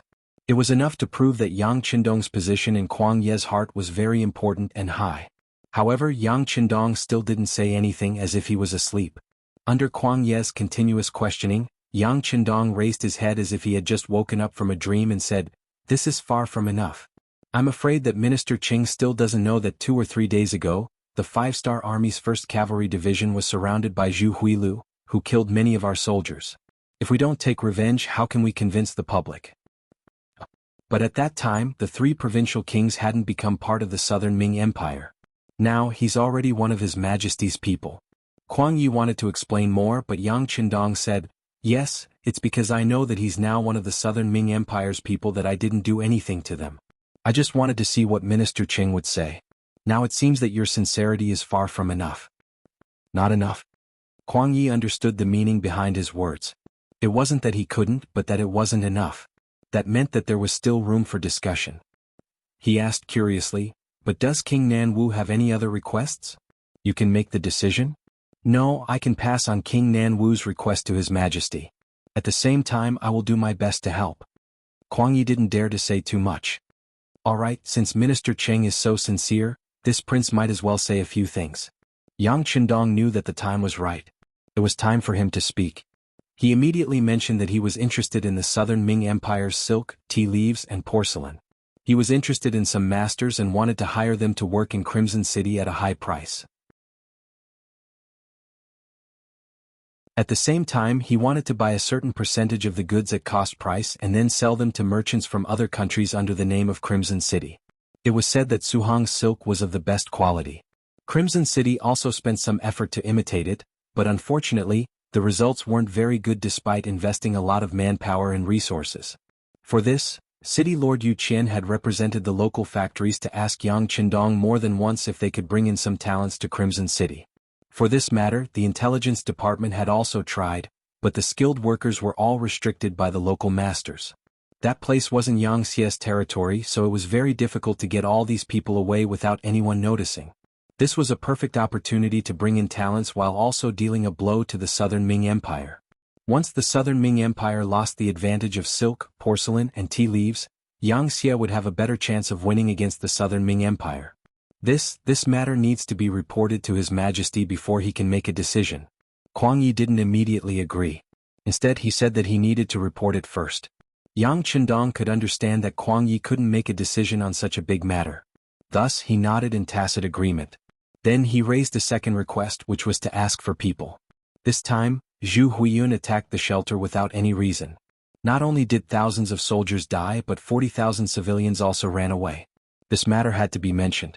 Thus, not only did the Southern Ming Empire have to admit it, they also had to compensate the 40,000 people.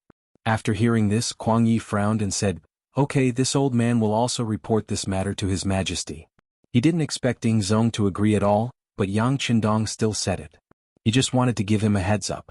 After all, Zhu Qizhen used to be great Ming Zing Zong. Even if he agreed in his heart, he wouldn't say it out loud. After knowing this, Yang Qindong didn't place his hopes on the Southern Ming Empire. Instead, he placed it on Zhu Huiyun. Some things couldn't be handled by a county official. Yang Qindong then found the detained Qin Tian. Different from Kuang Yi, he maintained a serious gaze. He even called a few teachers in front of Kuang Yi and ordered them to prepare for battle. They were to leave Linqin City and head north at any time. Qin Tian didn't hide any of this from him. After the teachers left the hall, he naturally yelled, "King Nan Wu, what are you doing? Must you become enemies with our King Guangdong?" "Wrong, if it wasn't for this king becoming enemies with you, it was you who became enemies with us first." Yang Qindong turned around and angrily rebuked Qin Tian. "Yes, we sent troops to attack your shelter first, but we didn't gain anything. Furthermore, even if we did something wrong, we can make up for it. Didn't I come this time to listen to your requests and conditions? What's the meaning of sending troops without talking about anything?" Qin Tian yelled. It could be seen that he was truly anxious this time. It could be seen that not only him but even his master, King Guangdong, didn't want to become enemies with the Five-Star Army again. Previously, Zhu Huiyun attacked the Five-Star Army because he wanted to use this method to show everyone his strength. Now he had suffered losses against the Five-Star Army. He had even almost destroyed one of the enemy's cavalry divisions. However, to be able to make the Five-Star Army suffer losses like this was not something an ordinary person could do. Just from this point alone, Zhu Huiyun's goal had been achieved. He had also successfully received the Southern Ming Empire's amnesty. Since all of his goals had been achieved, there was naturally no need to continue fighting. If he won, no one would say anything, but if he lost, he would only feel bad. Zhu Huiyun knew this, so he sent the most eloquent person, Qin Tian, over. He only had one request, which was for the Five-Star Army to stop fighting. As for whether the other party would raise any requests or conditions, as long as they weren't too excessive, he would agree. After all, he wanted to step on the 5-star army to climb up. You said that we can talk. Alright, then I'll give you a chance to talk. If you can't satisfy me, then there won't be a chance to talk. Yang Qindong spoke as if there was only one chance, and he wanted them to grasp it seriously. The 5 divisions and close to 100,000 soldiers finally arrived at Linchin City. At this point, Yang Qindong had over 100,000 soldiers. He indeed had the qualifications to cause a ruckus in the southern Ming Empire's territory. However, these 100,000 soldiers didn't take a step forward, nor did they have any intentions of attacking. This was all because the negotiations were going smoothly. Qin Tian was very tactful. He clearly agreed to all of Yang Qindong's requests. However, this matter was very important, so he had to report it to Zhu Huiyun.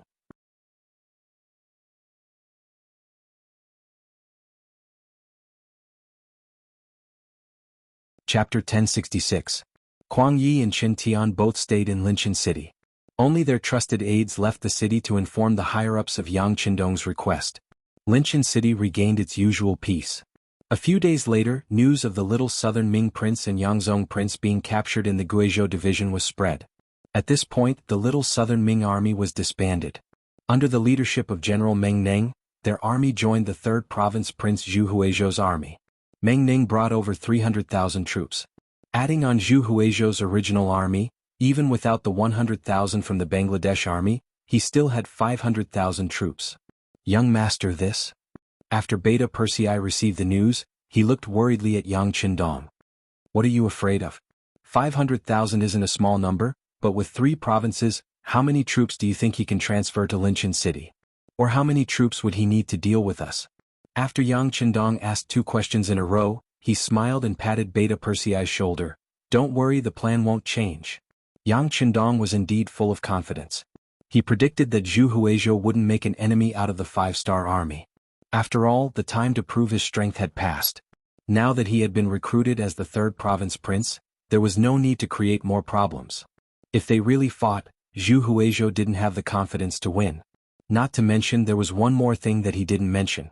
Yao Yingjun had taken Zhu Lian and escaped from the Guizhou department.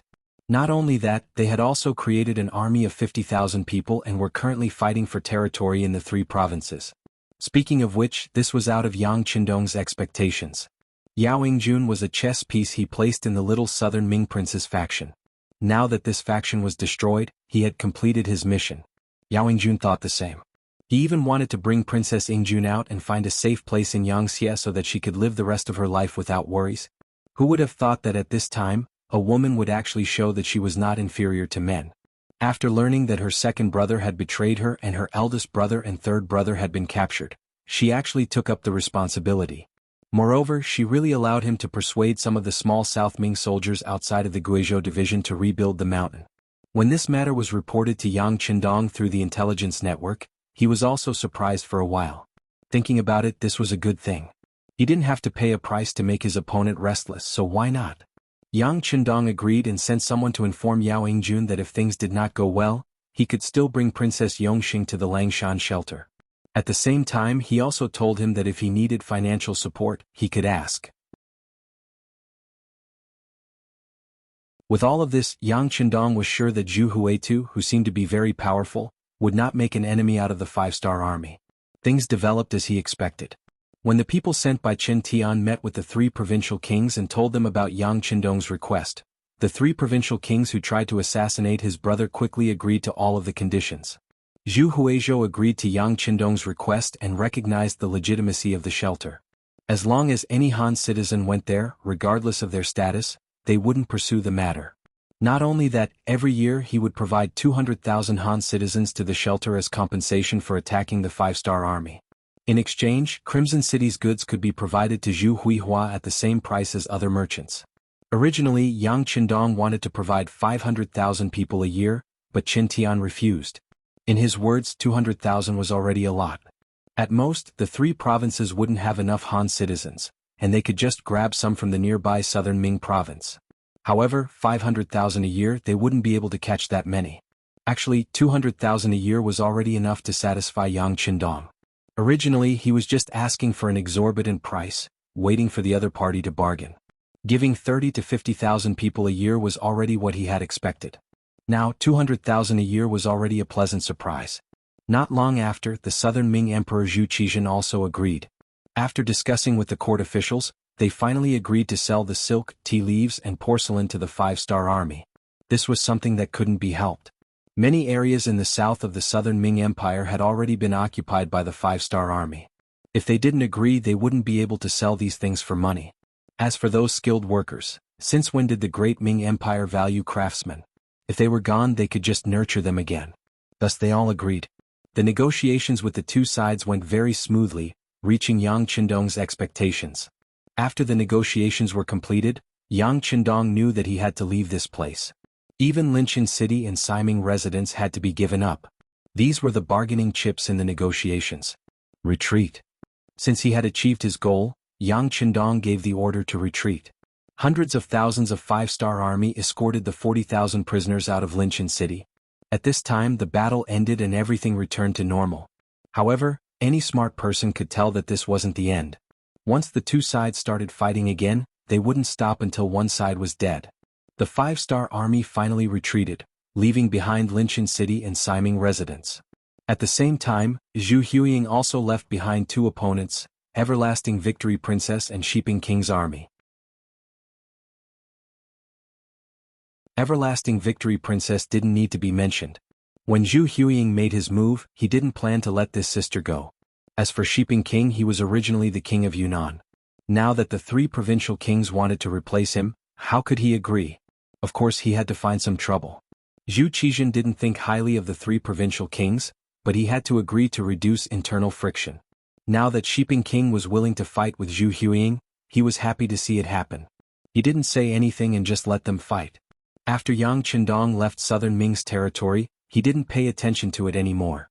Yang Xie's territory was so big that there were too many things for him to worry about. For example, there was a piece of information in front of him about the Baiming army. The telegram was sent by the commander of the First Army, Tiger's Man. It only said one thing. The Baiming army had a 50,000-man cavalry. They were all soldiers from the Liaodong region and were nicknamed the Liaodong Iron Cavalry. Under the leadership of General Fang Dingshan, they were training in the grasslands.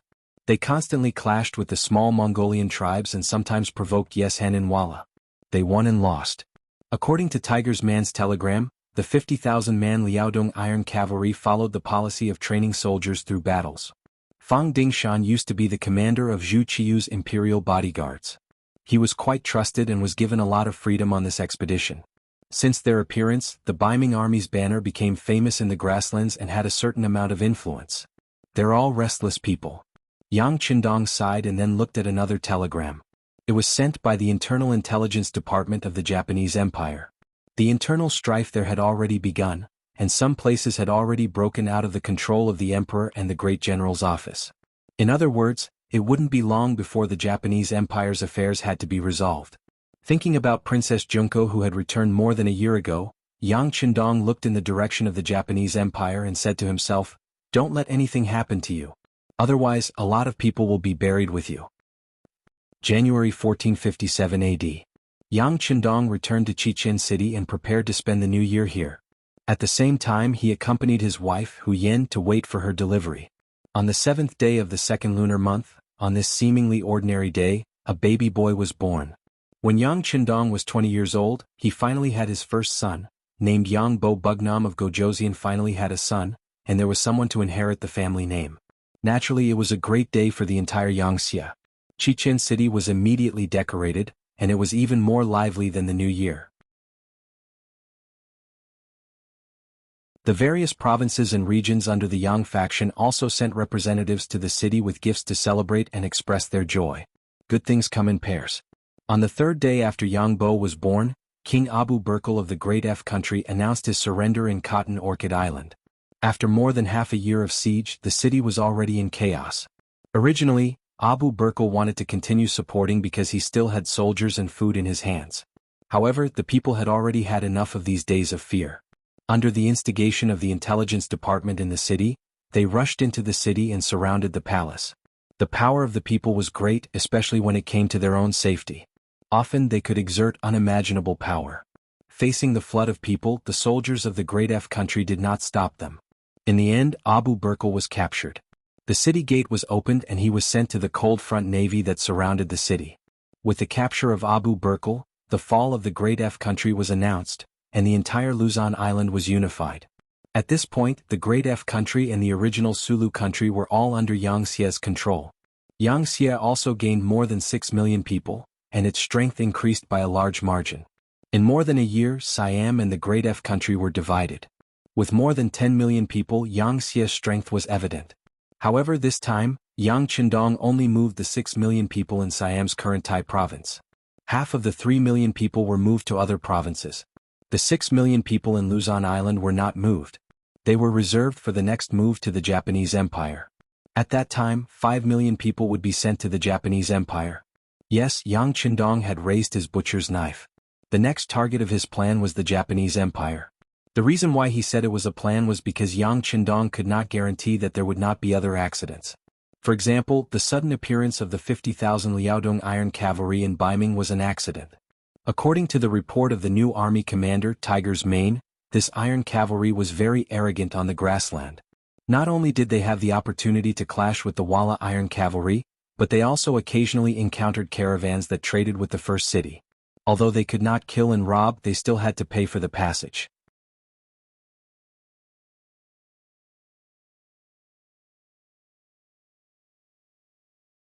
Chapter 1067. Perhaps it was because the Liaodong Iron Cavalry was short of money, or perhaps they didn't want to provoke a powerful existence like the 5-star army right away. But even if they didn't kill anyone, they just wanted money, which made some caravans that cooperated with the first city suffer. During this time, many merchants came to the door and complained to Tiger's Man. According to them, they would rather give the money to the 5-star army than to the Liaodong Iron Cavalry. The appearance of the Liaodong Iron Cavalry greatly changed many people's view of Baiming. Is this still the army of the Great Ming Dynasty? Why are they so barbaric? How are they different from the bandits on the grassland? Are they still the grass-eating Han Chinese? Previously there was the 5-star army, and now there was Baiming's Liaodong Iron Cavalry. What changed them? For this matter, Tiger's Man sent a telegram to Yang Qindong more than once, asking if he wanted to attack them. After all, one mountain couldn't accommodate 2 tigers. It was enough to have the 5-star army on the grassland.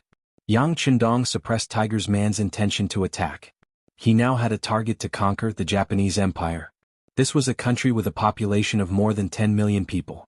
If he wanted to conquer them, the preparation work must be very thorough. The people of the Japanese Empire were very fertile. This could be seen from their names such as Dairo, Aro, Saburo. There were even 7 and 8 Dairo. This might have something to do with the environment they lived in and their development over the years. It was very easy for each region to be independent. Sometimes, even 2 counties that were very close to each other would see each other as fire and water and would fight with each other. At that time, whoever had more people would often have the advantage. For a country with such a large population, Yang Qindong must be well prepared. He couldn't afford to be distracted. Not to mention that in his heart, it was difficult to divide the world into 2 for a long time, and the tripartite balance was the most stable. The existence of Baiming, Southern Ming, and himself was the tripartite balance, which could ensure that any side would have to be wary of the other side when they attacked. While rejecting Tiger's Man's idea of attacking on the grassland, he also asked him to prepare the new army that had been formed for a year to be transferred to North Korea. In addition to preparing for an attack on the Japanese Empire, Yang Qindong also called the city Lord Yuqian and other important people in the palace to discuss the introduction of paper money. The introduction of paper money was not Yang Qindong's creation. At the beginning of the Ming Dynasty, Zhu Yuanzhang implemented the paper money policy and issued the Ming Dynasty's precious banknotes and copper coins. However, the Great Ming Dynasty's banknotes did not have a limit and there was no reserve, which quickly led to inflation. Now, the Great Ming Dynasty's banknotes were restricted in the market. Although they were still circulating, their purchasing power was very limited. Especially after the sudden rise of Yang Qindong, regardless of whether it was the Northern Ming or the Southern Ming, in order to achieve their goals, they vigorously printed the Great Ming banknote, which directly caused the market to become chaotic. At the same time, this item depreciated even more, and there were very few people who recognized it. With this example, Yang Qindong obviously wouldn't let the same mistake happen to him. This time, not only did he want the paper money to be successful, but it also had to be strong for a long time. For this, he ordered people to vigorously develop the gold mines found on the island of Dafei as reserves. He was preparing to introduce the paper money into the market. First, it has to be anti-counterfeiting. Second, it has to be advertised properly. Third, and most important, is that it can't be casually published. The amount of reserves can only be printed to achieve the same value as gold and silver, Yang Qindong said to City Lord Yu Qian and the people in charge of the Yang family's bank with a serious expression. After all, the circulation of gold and silver was a bit too costly. In the long run, the people who would suffer losses would be the country and the people. It could be said that the paper money was a very necessary thing. After handing over the issue of the paper money to professionals, Yang Qindong started to mobilize the troops. This time he was preparing to deal with the Japanese Empire. He was preparing to bring 150,000 soldiers. This could be said to be the largest number of soldiers he had ever brought. Among them, the 1st Cavalry Division was already making preparations to be mobilized. There was also the 1st Cavalry Division that must be brought along. This was a very elite force. With them, many things would be done with half the effort. Then there was the C4th Division, the C5th Division, the 1st Reserve Division, the 1st Division, the 2nd Division, and the 3rd Division. In total, there were close to 150,000 people. Not only were the troops ready to assemble in North Korea, Yang Qindong was also preparing 6 million people to go to the Japanese Empire. For example, Luzon Island had to prepare 5 million people, and even the provinces and regions had to prepare 1 million people. This was the preparation to uproot the entire country. At the same time, Yang Qindong took the opportunity to inspect some of the important industries in Chichen City. Yang Qindong paid special attention to the munitions factory. 2 years ago he had brought out a Type 99 tank from the warehouse and placed it in the factory. Now that so much time had passed, he wanted to know how the imitation work was going. Imitation was one of Yang Xie's main policies for industrial development. First, there would be a finished product and a method. Then he would try to learn how to do it. Only then would he be able to walk his own path. It was just like how many products and firearms were made. The Han people, who had 5,000 years of history, had never lacked intelligent people. However, this time Yang Qindong was somewhat disappointed. There was simply too much information and knowledge involved in the creation of a tank. Even though there was already a finished product in front of everyone, they had never seen how it was used. Under the circumstances of how it was used, there was no way to imitate it even if they wanted to. Therefore, this time Yang Qindong came to the munitions factory to demonstrate how to use the tank. Clear the area. Except for the necessary relevant researchers and the main leaders of the munitions factory, everyone else was cleared out of the area. Then Yang Qindong walked into the big iron tool, with a tank hat on his head. Under everyone's gaze, the tank that was filled with fuel started moving. With a roar, it walked out of the secret workshop and appeared in the empty field. This scene was too much of a shock to everyone. The roaring sound had already frightened everyone. When they saw that this thing could already move under the control of a single person, everyone present widened their eyes and looked like they had been shocked silly. Then an even more shocking scene appeared. After the tank arrived at the field, it first moved quickly and skillfully turned. Along the way, it knocked down many obstacles that had been prepared beforehand. Then it stood still and fired at an area that had been marked out long ago. In the roar of the explosion, the target area a few miles away was hit, and smoke rose from it. Plop. This eye-popping scene attracted everyone present to kneel. Even the city lord Yu Qian, who accompanied Yang Qindong to watch, and Yang Heir, who had been following Yang Qindong for many years and had long been accustomed to various miracles, also knelt on the ground. Yang Qindong was very powerful. He was once called the Lord God, as if he was a god that had descended to earth. But even if they were fully prepared, the moment they saw the shell fired, everyone was still shocked and knelt on the ground. They didn't dare to imagine. If this iron tool were to be used on a large scale, once it appeared on the battlefield, who would have the ability to stop it? They were afraid that when the time came, it would only be a rush, and the thousands of soldiers and horses would be scared silly and scattered.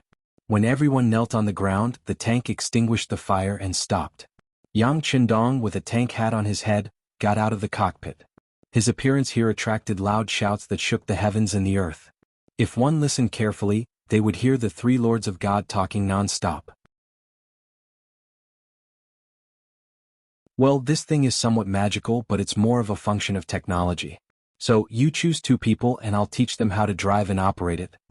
When Yang Qindong's voice resounded in the training ground for these 2 places, the people below could be said to be red in the face and ears. They all wanted to feel the power of this iron tool, and they all wanted to be in close contact with the divine object. For a full 10 days, except for going back to the palace to visit his son and daughter at night, Yang Qindong stayed in the training ground most of the time. And this place had been taken over by Long Wei. No one was allowed to approach without orders, or they had the right to act first and report later. It was precisely because they had seen the power of the tank that Long Wei believed that any level of defense was appropriate. In 10 days, the two disciples taught by Yang Qindong had barely finished their apprenticeship. Next, they could only rely on continuous practice to reach the level of familiarity. After that, Yang Qindong left the training ground and returned to the palace. There was news from the Japanese Empire that internal strife had begun, and now it was already April 1457. Back to half a month ago in the Japanese Empire's capital, Ping in Beijing. Princess Junko, who had returned to the Japanese Empire for 2 years, made use of her strengths and established a school called Jinxing Academy. She widely accepted students and taught advanced knowledge, which was constantly expanding its influence. When Jinxing Academy was first established, it didn't attract much attention. On the contrary, it attracted people's ridicule.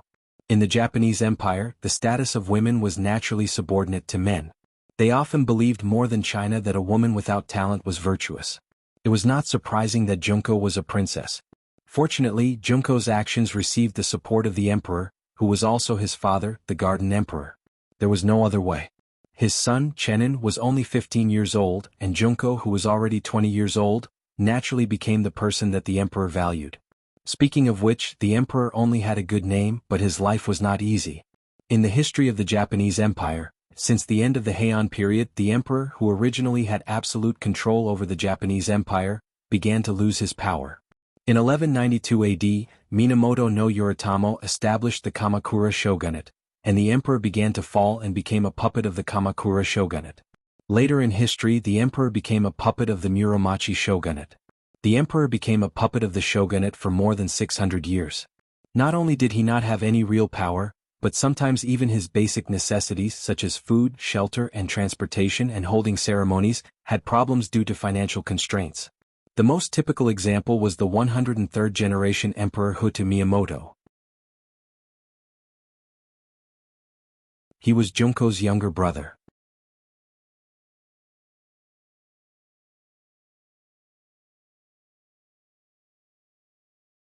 Chapter 1068. Emperor Hutu was born in 1442 AD. His name was Qing Ren, and he was the eldest son of the 102nd emperor of the Chrysanthemum Dynasty. His mother was the queen of the emperor of the Chrysanthemum Dynasty, Fujiwara. When Emperor Hutu was born, the situation of the imperial court in Kyoto was terrible. First, the real power was in the hands of the Shitachi shogunate, and the emperor was a puppet. Second, the national treasury could not make ends meet, and it was not even enough to pay the salaries of the imperial court officials, let alone meet the expenses of the imperial court. Therefore, even though Emperor Hutu was born in the imperial court, he sometimes did not even have enough food and clothing. Even the wedding ceremony of marrying Princess Tingtian was held hastily. In history, the emperor of the Chrysanthemum Dynasty abdicated and became the supreme emperor. The 22-year-old Emperor Hutu inherited the throne and became the 103rd emperor of the Chrysanthemum Dynasty. Princess Tingtian then became the empress. However, due to the tight financial situation, the imperial court in Kyoto held a very shabby ceremony to save money. Even after he died, because he did not have the money to bury him, his corpse was frozen in the imperial palace for 2 months. Some officials had to raise money to bury him. From this situation, one could imagine the status of the emperor. This was the main reason why they were willing to spend a lot of money to buy the cannons from the 5-star army. It was because the military and political power was controlled by General Ashikaga Yoshimasa. If he did not die, the imperial family would never be able to rise up. However, Ashikaga Yoshimasa's whereabouts were uncertain. No one knew when he went in and out of the general's house. The emperor only bought 1 cannon and 2 bullets from the 5-star army, so he did not dare to take the risk. Since his daughter was willing to come out and do something, the emperor would definitely support her. It was this Jinxing Academy that no one thought highly of. After 2 years of development, they could not recruit any students, but now there were people who were willing to take the initiative to learn. They could not satisfy the 50 students they taught at one time, which attracted the attention of other forces. General Ashikaga Yoshimasa was one of them. First, he sent people to catch the former student. After some investigation, he found that the former student was extraordinarily talented. However, he was just the most ordinary student in the first batch of students in Jinxing Academy, But he had such a great change which attracted the attention of the general. Since she is capable, beautiful, and a princess, then let's marry her. General Ashikaga Yoshimasa said to his subordinates. Soon, the news that the general wanted to marry Princess Junko spread among the higher-ups. Some ability should be used. This was the attitude of the strong to the weak. Maybe he wanted Junko to work for him, or maybe he just wanted to marry Junko and throw her at home as a concubine and live a peaceful life. But no matter what the result was, the emperor's power of the emperor. Of course, Junko wouldn't agree to it. She went to the emperor and expressed her determination that she would rather die. How could the emperor did not know his daughters? But what could he? He didn't have much military power, and he didn't have any political partners. He couldn't win. Just when the emperor was at his wits' end and Junko was about to commit suicide, a savior appeared. Oda Nagamasa was a powerful general in the capital of Pinyin. He was also the only collaborator that the emperor had managed to rope in over the years. He proposed that he could agree to the Supreme General's request, but before the wedding he wanted to meet the Supreme General to discuss some details. The location of the meeting was set at the Supreme General's mansion. The military system of the Japanese Empire was divided from the bottom to the top. It was divided into soldiers, infantry captains in charge of 100 people, infantry captains in charge of 500 people, elders in charge of 1,000 people, generals in charge of 2,000 people, magistrates in charge of 10,000 people, chiefs in charge of 20,000 people, daimyo in charge of 50,000 people, generals in charge of 60,000 to 80,000 people, generals in charge of 60,000 to 80,000 people, and the emperor at the top. Oda Nagamasa was one of the generals with real power under General Ashikaga Yoshimasa. He had more than 70,000 soldiers. He came up with this idea to kill the general and replace him. Before, he couldn't find a chance to attack Ashikaga Yoshimasa. Why not use this opportunity to trick him into coming to the general's mansion and then kill him in one fell swoop? In this way, Oda Nagamasa could replace him, and the emperor's power could be restored to a certain extent. This idea was quickly supported by the emperor and Princess Junko. This was their reply to the great general, and the great general agreed without hesitation. There had been news about the imperial family purchasing a cannon from the Five Stars Palace. But after so many years there was no news about it and it gradually faded away. Even General Ashikaga Yoshimasa thought it was fake news. It was precisely because of this that the general politely agreed. He thought that the royal family wanted to save face, so he would give them face. In the future, when Junko became his woman, wouldn't he be able to bully her however he wanted? With a good start, the plan was carried out smoothly. The day before the agreed meeting, the Type 59-1 130mm cannon that he had spent 10 million taels of silver to buy finally took off its disguise after being covered in dust for many years. Furthermore, the only 2 cannonballs were also taken out. In order to ensure that nothing would go wrong, after the first shot was fired, the second shot had to be promptly followed up. The 5-star army had already adjusted the target, and the target was the general's mansion. No one dared to touch it in these years, and now it was finally the time to use it. This matter made the emperor, Junko, and Oda Nagamasa become very excited. After a long night of waiting, dawn finally came. When the time of the meeting was getting closer and closer, the emperor and the others held their breath. They were about to witness a miracle, a scene that changed history. At 9 o'clock in the morning, the 2 sides agreed to meet at the general's mansion. The shell was put into the Type 59-1 130mm cannon, and then a deafening sound was heard. The shell arc across the sky went straight into the general's mansion, causing a shocking feeling like an earthquake. It hit. The soldiers of the Japanese Empire who fired the cannon shouted excitedly, "Isn't there still one more shell? Fire it again." General Oda Nagamasa said excitedly. He was afraid that Ashikaga Yoshimasa wouldn't die. He didn't believe that the general wouldn't die after firing 2 shells. Under the attack of the 2 powerful cannons, the entire general's mansion was covered. Even if the area of the mansion was not small, more than 70% of the area was killed. Especially the main building was destroyed. As long as Ashikaga Yoshimasa stayed in the general's mansion, his fate was almost set in stone. In the imperial palace, you could even see the fire and smoke coming from the general's mansion. This scene made the emperor, Junko, and Oda Nagamasa very excited. They were shocked by the power of the cannons, and they were also excited that the situation in the Japanese Empire would soon change. The situation had indeed changed, but the General Ashikaga Yoshimasa didn't die. It wasn't because he was smart enough to see through everything. The problem lay with Oda Nagamasa. His most trusted deputy, Kayome Sakuki, suddenly betrayed him and told the Supreme Shogun about the plan. At the last moment, they escaped from the mansion and avoided a fatal disaster.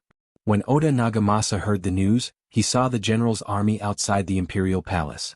Fortunately, in order to celebrate the victory and successfully seize military power, Oda Nagamasa had transferred tens of thousands of his own soldiers to guard the palace. Now they were finally put to good use. Hold on. At the same time, Oda Nagamasa was also preparing to break out of the imperial palace. In his view, even if Ashikaga Yoshimasa didn't die, Ping and Beijing wasn't a place where he could live for a long time. As for whether he needed to take the emperor and his family with him when he left. Don't be ridiculous, it was already difficult to protect himself, who would think about other things. Oda Nagamasa wanted to escape. Once he left, it could be imagined that the Supreme General's anger would definitely be vented on the emperor. If that was the case, although they might not die, it would be far worse and more painful than death. So, leaving the imperial palace was a must. General Oda, please take us with you. The emperor didn't care about his face and lowered his noble head. Yes. Oda Nagamasa wanted to refuse. But Princess Junko said, General, I have a very good relationship with the leader of the 5-star army. As long as you can take us away, I will send someone to contact them and ask for their support to deal with Ashikaga Yoshimasa. By the way, the leader is my teacher. As if she was afraid that Oda Nagamasa would refuse, Junko added a master and apprentice as a bargaining chip. Everyone in the Japanese Empire knew that the Han people attached great importance to the relationship between master and apprentice. This sentence made Oda Nagamasa, who was about to refuse, change his attitude. He could indeed escape and even take the emperor's family with him. However, if he did so, he would only draw the great general's anger onto himself. With his 70,000 soldiers, there was no way he could stop the great general. So, he wanted to keep the emperor and his family to attract the general's attention and anger. But at the same time, he knew even more clearly that even if he managed to escape this time, it would be impossible for him to regain his power. It was even very likely that he would become an existence that everyone wanted to kill. He had no idea how long he could last. But now it was completely different. If he could get the help of the 5-star army, the situation would be reversed. If you don't believe it, just look at the power of the 2 cannons. Oda Nagamasa's eyes rolled for a moment. He originally wanted to say sorry, but now he said, yes, the emperor's safety is more important than anything else. I will take you away.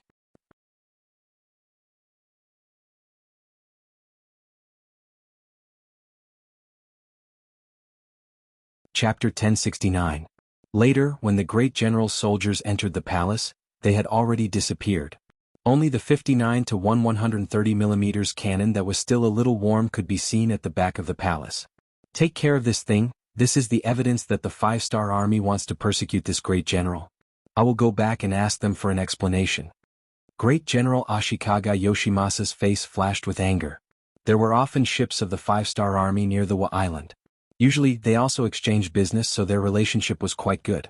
But this time, they wanted to use other people's hands to take his life. This was something he couldn't tolerate. He decided to take advantage of this matter and blackmail the 5-star army. It was clear that the navy of the Japanese Empire also had some strength. Ashikaga Yoshimasa was obviously too arrogant, he thought that the 5-star army would be afraid of him. But he didn't know that at this moment, the 5-star army was mobilizing. The source of all the information came from the head of the Security Bureau in the Japanese Empire. He said that a civil war was imminent and that they should be prepared. Before the new year, Yang Qindong received the information that the internal relations of the Japanese Empire were tense, and some places had already had internal strife. Since then he had been making all kinds of preparations. Yang Xie's powerful machine began to move, the soldiers, provisions and people who wanted to migrate were all moving. Now that there was finally definite news, how could he let go of such an opportunity? Although Yang Qindong didn't know if the emperor's faction would kill the general the day before, in his opinion, no matter who won or lost, it would be beneficial to him. This was a move he was going to make. Ashikaga Yoshimasa took the emperor and some of his confidants and left Ping in Beijing. As he wished, Junko sent her trusted Kobayashi, who was her bodyguard when she was in the Great Ming Dynasty. She asked him to leave the army and get a ship to the nearby North Korea to report to the 5-star army for help. After doing this, she followed her imperial father, the empress, her younger brother, and other members of the imperial family to the south under the protection of Oda Nagamasa, and entered the Shanin Road's Anyun area. Shaolin found a boat by the sea and came to North Korea. It was already more than 10 days later when he reported to Yang Qindong. Holding the telegram from North Korea in his hand, he didn't look too surprised. However, the cannon did not kill Ashikaga Yoshimasa. This would make it more difficult for him to conquer the Japanese Empire. Fortunately, he had never thought that such a powerful figure would die so easily, so he had already made sufficient preparations. Yang Qindong put the telegram aside and gave the order to Beta Persei, who was following beside him, "Order Long Wei to get ready to depart. We'll sail to Korea in 2 days." With horses they were called Heike, and without horses they were called Long Wei. This was an extremely elite, well-equipped and particularly combat-capable army. They were also the strongest protection around Yang Qindong. Often, wherever they appeared, it meant that Yang Qindong would also appear there. There were only 2 days to prepare, but for an elite army the time was more than enough. The reason why Yang Qindong left 2 days to make arrangements was that he wanted to take a good look at his son and daughter. His son Yang Bo was still too young. Instead of looking at him, it was better to look at his mother, Hu Yan. He talked about his next itinerary and apologized. As the first madam and Yang Qindong's legal wife, Hu Yan was originally a kind and virtuous woman. Although she was very worried, she didn't blame him at all. Instead, she advised Yang Qindong to be careful. She also said that the next time he came back, little Bo should be able to run all over the place. After leaving Hu Yan's palace, Yang Qindong went to see his daughter Lele. In contrast, she was much cuter. As soon as she saw Yang Qindong, she hugged his neck like a wombat and didn't want to come down. She kept calling him father. Yang Qindong also liked Lele very much. He even specially created a song for her, "The king brought me to patrol the mountains," saying that she was his little princess. Logically speaking, with his current status, it was really degrading for him to touch and play with these songs. But when did he ever put these customs in his eyes? Just based on this matter, it attracted the envy of many people. The attitude of the servants in the palace towards Lele became more friendly and respectful.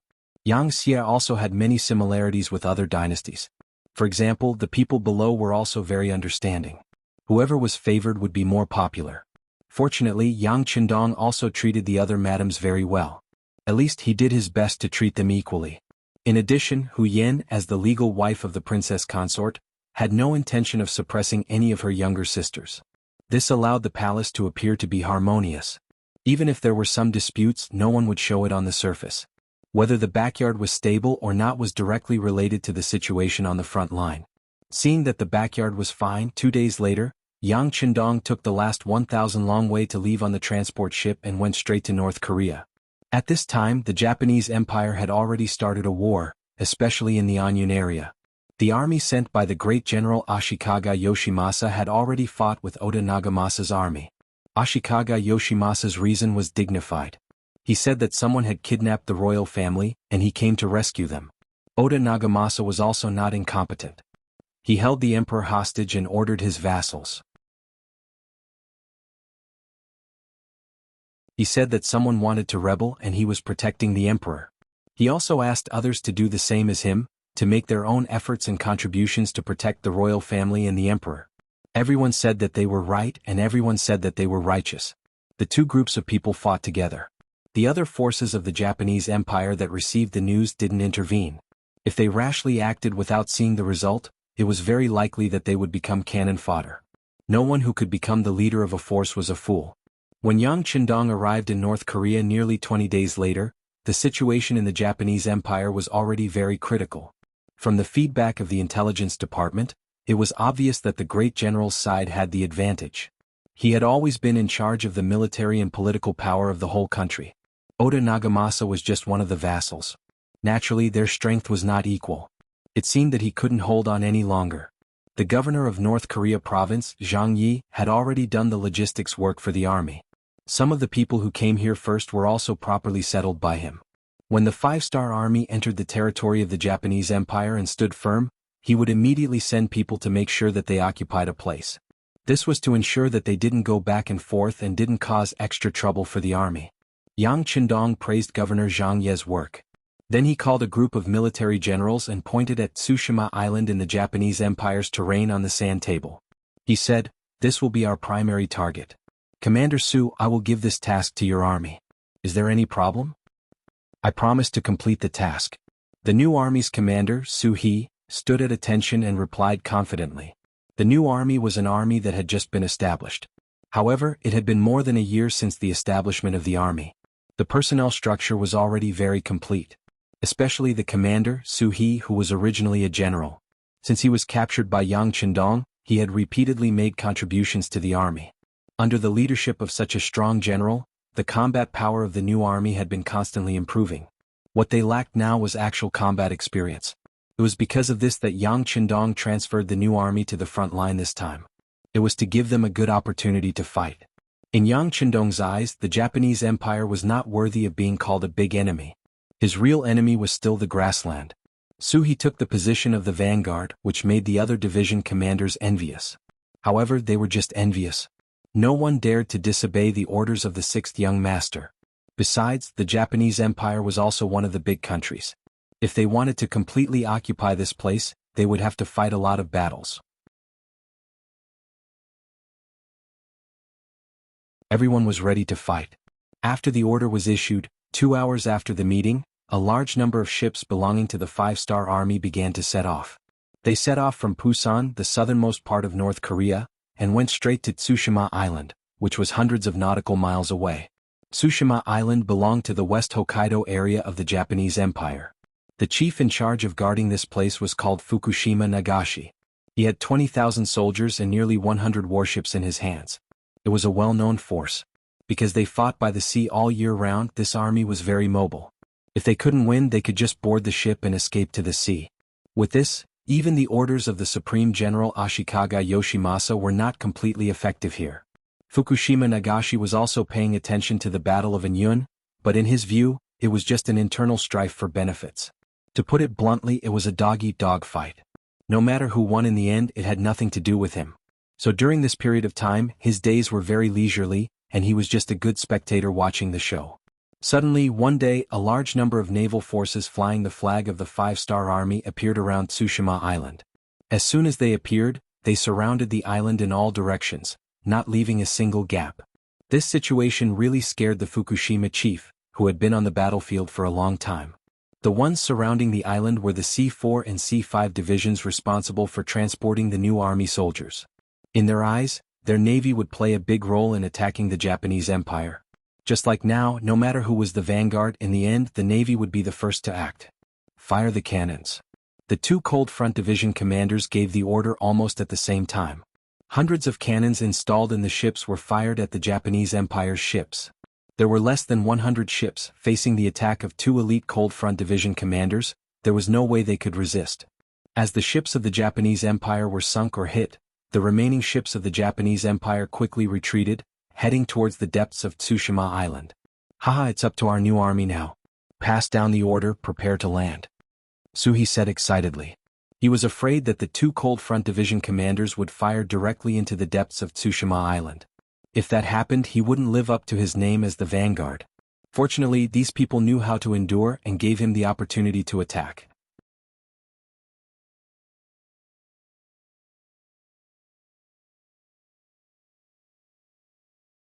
Chapter 1070. Speaking of which, why wouldn't the two commanders of the Cold Front Division want to take down Tsushima Island directly? They also have the strength to do so. However, if the cannons were to fire, they would inevitably kill more people of the Japanese Empire. It wasn't that they couldn't bear to do so. This could be seen from the attitude of the sixth young master towards this place. It seemed like the sixth young master had some resentment towards this place. The reason why they didn't fire the cannons was because they wanted to give the new army a chance to train their soldiers. At the same time, they could also save some cannons. After all, every cannons fired were worth a lot of money. So far, the production rate of cannons was still very low. Moreover, from time to time, substandard products would appear. Cannons had become a very precious item in the army.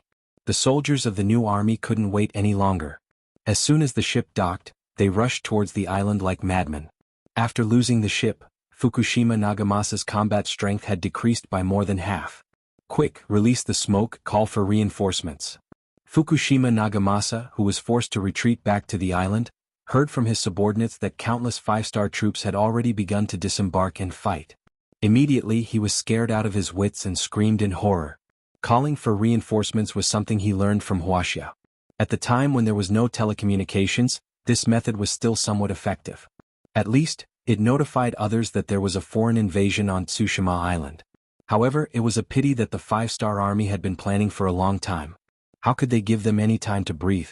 He and his comrades didn't know how many times they had dreamt that they would appear in the Japanese Empire and start a massacre. Now their dreams had finally come true. Yang Qindong's order was to show no mercy. Anyone who resisted would be killed without mercy.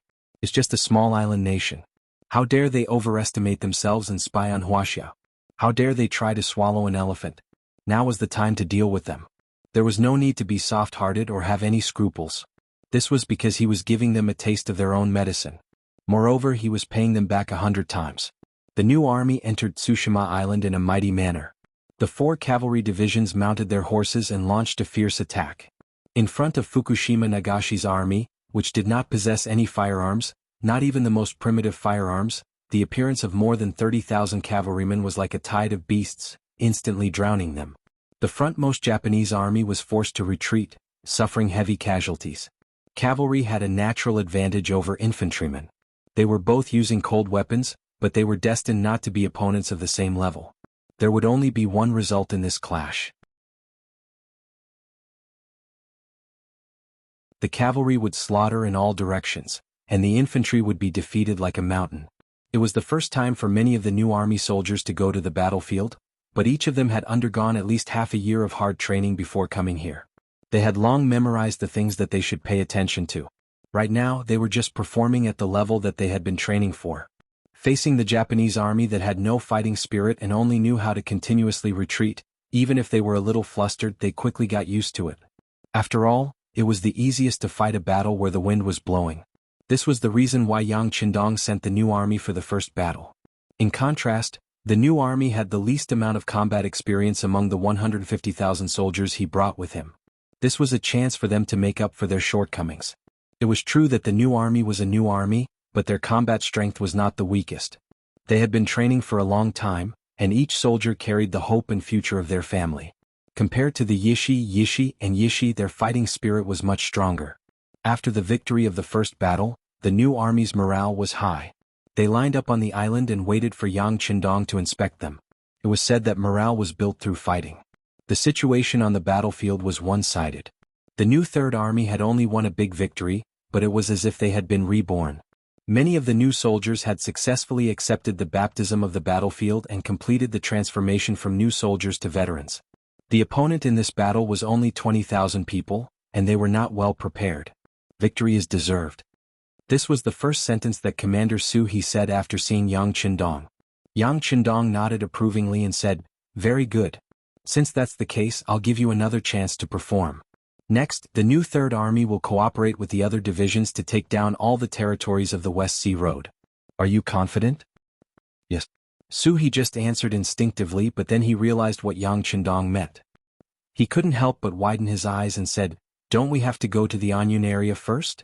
Princess Junko and the Emperor of the Japanese Empire are there." The Anyun area was in the Shanin area. From Tsushima Island they needed to go north. The West Sea Road was in the east of Tsushima Island. This was a completely different direction. It was no wonder that Suhi was so surprised. "No need. Everything is going according to plan." Yang Qindong had no intention to explain. Or rather, he didn't want to explain anything at all. Only he knew the real reason. He wanted to take advantage of this internal strife to take over the entire Japanese empire. Not only that, he didn't want to take over the Japanese royal family. What a joke. He was going to rule this place in the future. If he left the royal family behind, wouldn't he be tying his hands and feet? Although he could keep the king like the other destroyed forces and countries, he didn't have such thoughts about one nation at all. He hoped that these people would die as soon as possible, so that it would be easier for him to carry out some of his work and plans in one nation. These were just selfish motives. It wasn't something that could be shown in public. On the surface he had enough reasons. That was, Oda Nagamasa's troops in the Anyun area couldn't hold on under the attack of Ashikaga Yoshimasa's army. Even if the five-star army rushed over at full speed, it would still be too late. Since that was the case, it was better to take over the West Sea Road first and let the five-star army gain a firm foothold.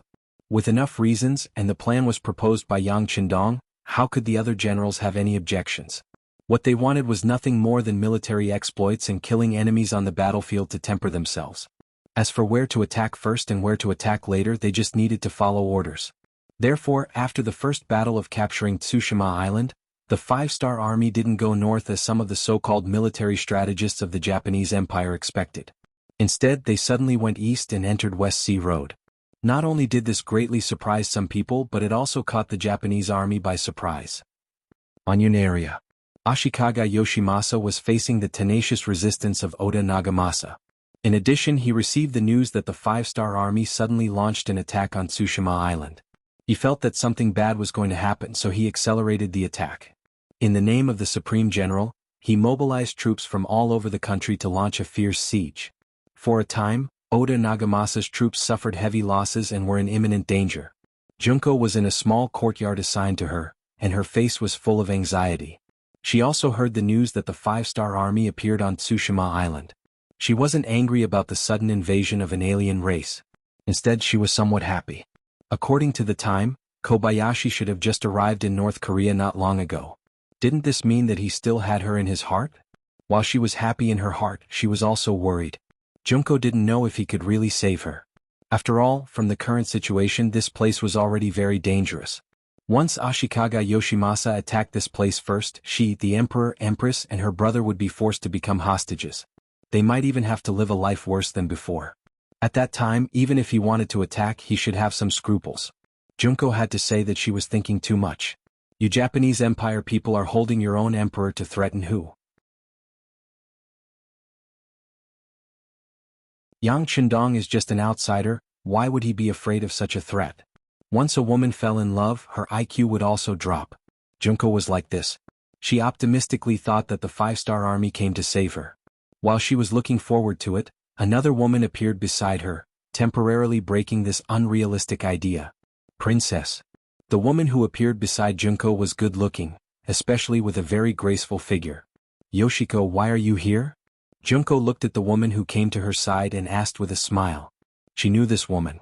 Her name was Yoshiko, and she was a geisha in the royal family.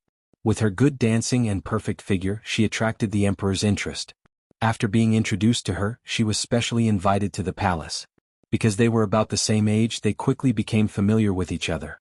Many times, Junko even thought that she and Yoshiko had more in common, which also made the relationship between the two sides much closer.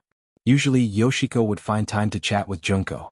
Although one was a princess and the other was a geisha, the current royal family was so weak that there was no particularly obvious concept of hierarchy, so the two sides talked happily. Seeing Yoshiko appear, Junko thought that she was afraid and wanted to talk to her to reduce her fear. So after greeting her, Junko said with a smile, "Well, you don't have to worry. This princess tells you that the five-star army is here, and I believe that it won't take long for them to arrive here. At that time we will be safe." Seeing Junko's yearning look, Yoshiko interrupted her fantasy and said in fluent Japanese, "I'm afraid that the five-star army won't be able to save the princess." Wait, what are you saying? Junko looked at the usually petite Yoshiko who suddenly said such words, and her tone was so confident.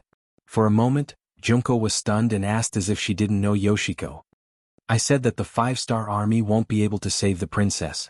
Yoshiko opened her mouth again. But this time she didn't say it in Japanese but in very standard Chinese. Junko's face was full of surprise and she pointed at Yoshiko and said, "You? How can you speak Chinese?"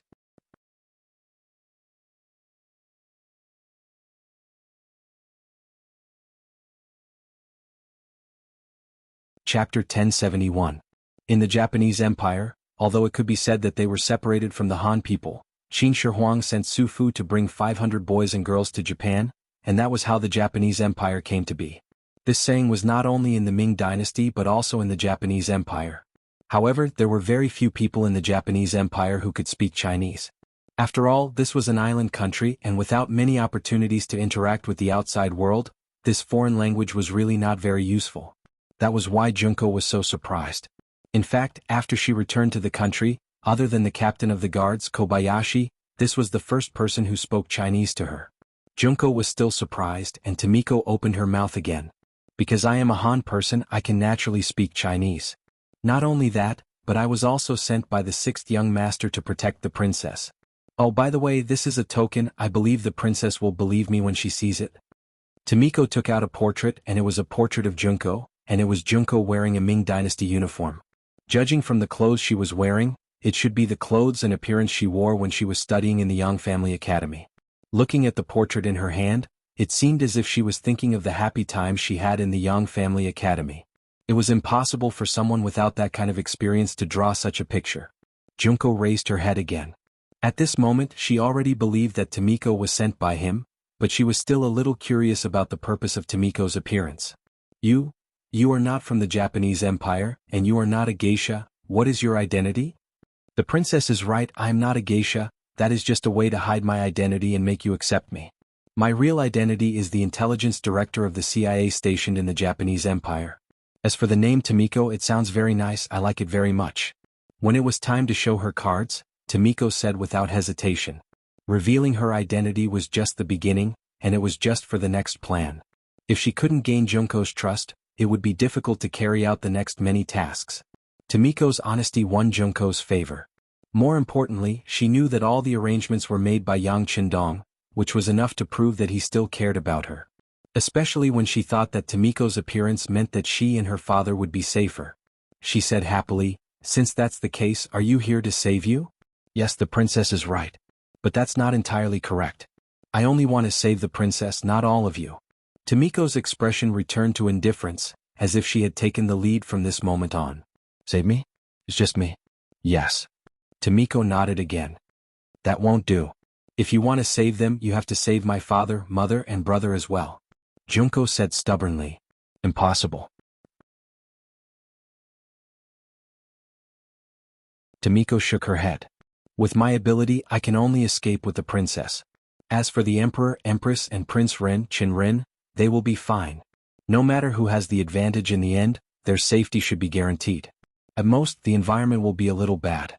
But as long as the princess can see the sixth young master and ask for his permission, it is only a matter of time before they are saved." Tomiko had her own mission, and now that she was surrounded by enemies, she didn't have the ability to save more people. She was able to take Junko away because she had done a lot of preparation before, so she had the confidence to do so. Junko, who originally wanted to continue to refuse, fell into deep thought. Of course, she knew that Tomiko's words were reasonable, but she still couldn't bear to let her leave her father, mother, and brother like this. "Princess, as long as you stay by the sixth young master's side and urge him all the time, it will be possible for the 5-star army to complete the rescue mission. Otherwise, without help, who do you think will be so active?" Tomiko thought of Yang Qindong's instructions before she left, so she followed his words. This sentence finally had an effect. Yang Qindong knew Junko well, and Tomiko's words also had an effect, so Junko nodded and agreed. "Okay, I promise you, but I have to say goodbye to my father, mother, and brother." "Okay, but please be quick. Gongzi still has more than 2 hours and we will leave here at night." Tomiko agreed. This was something she had prepared for a long time. With her understanding of Junko, some things must be done. Junko went to see her father, who was also the 102nd emperor of the Japanese Empire, Emperor Hirito of the Garden. After seeing her father, Junko didn't hide anything and told him that Yang Qindong sent people to save her.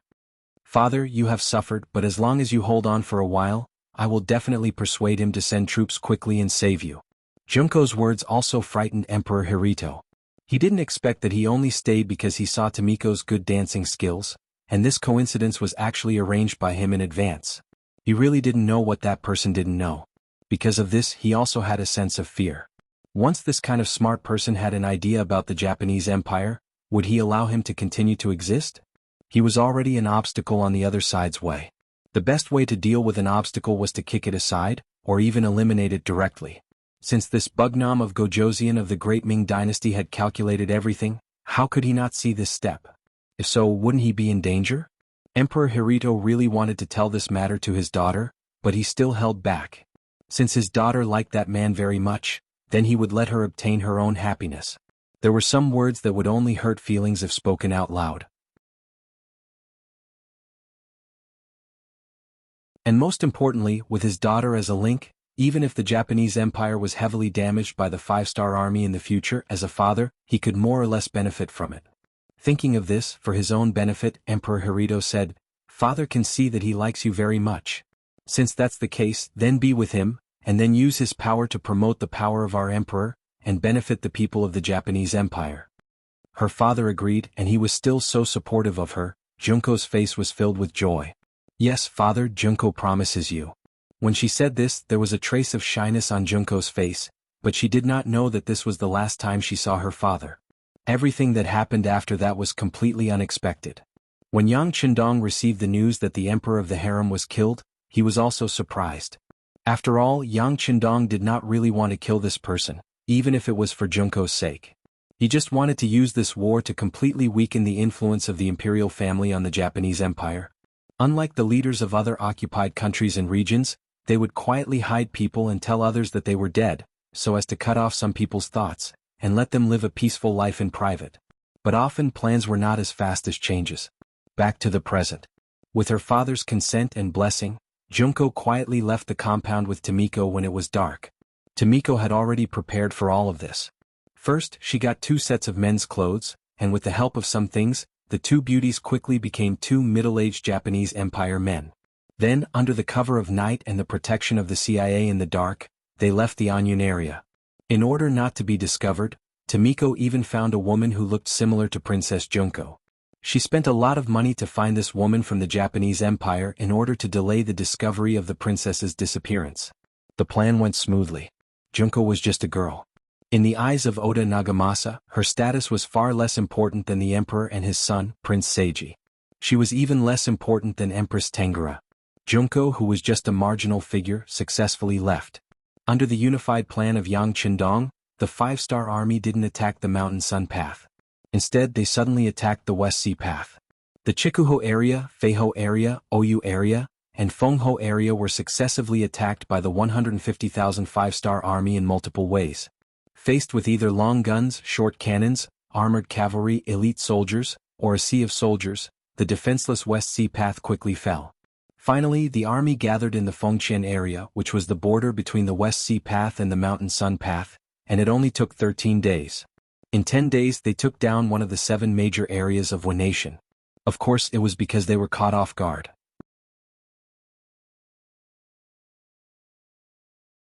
It was also because the West Sea Road was on the edge of the one nation, so the defense force was weak. But it also proved the strength of the 5-star army. After 13 days, the 5-star army gathered again and prepared to attack the Mountain Sun Path and Nagato area from the Fengqian area. The various armies, divisions and regiments quickly gathered. Behind them, the 500,000 Han people and other foreigners from the Korean province were already in place. They were occupying and digesting the entire West Sea Path. At the same time, some of the Japanese Empire citizens in the West Sea Path were also forced to board the 5-star army's transport ships. They were going to leave this place and go to other provinces under the Yangtze's control. For them, many of them might not be able to return to this place for the rest of their lives. The 5-star army obviously came prepared. However, the Japanese Empire's General Ashikaga Yoshimasa wasn't an idiot. After 13 days under his fierce attack, Oda Nagamasa was finally defeated. He died and some of his soldiers were killed. Most of them surrendered and became captives. This included the emperor, his empress and his son, Prince Naruhito. The only regret was that Junko was missing. They only found a girl who looked like her. But it was only a girl who went missing. For the Japanese Empire, who valued boys over girls, it wasn't a big deal.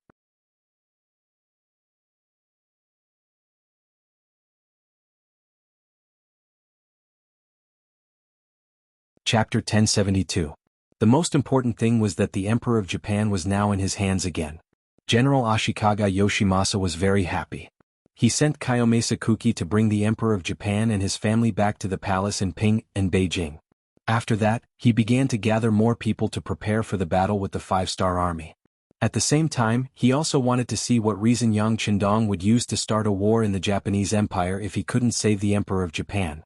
He could even see that Yang Qindong had no choice but to retreat. He was even prepared to beat the dog while it was down and take the opportunity to ask for compensation and other demands. The Japanese Empire was an independent island country. It had a large army and a strong navy. It wasn't like other small countries that could be destroyed easily. Their territory wasn't small, and they had a large population.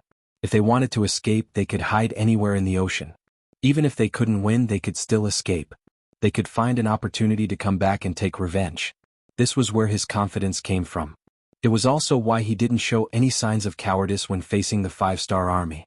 All these years, Ashikaga Yoshimasa had been in charge of the military and political power. This made his influence very large. Although some of the counties and villages under him had started to have internal strife for benefits. However, the appearance of the 5-star army put an end to this situation. When facing an external enemy, the people of the Japanese Empire were still able to grasp the situation clearly. They began to unite around the Japanese Empire's upper echelons with the general as the core. According to the information from the front lines, the Japanese army in the Sanyang Road had a total of 400,000 people. It was nearly 3 times the number of people of the 5-star army. In addition, the enemy was familiar with the environment and had sufficient provisions. A tough battle was unavoidable. If it was other forces facing such difficulties, they would have a headache. They would have to consider whether or not it was the right decision to send troops this time. However, in the eyes of Yang Qindong and the 5-star army, this was nothing. They were used to fighting against the wind. Wasn't the 5-star army developed like this? Looking at the history of the 5-star army's growth, which time did they not win against the many? Which time did they not give people the feeling that they were the weak? It was just a Japanese empire. For the generals of the 5-star army who had experienced hundreds of battles, this was nothing.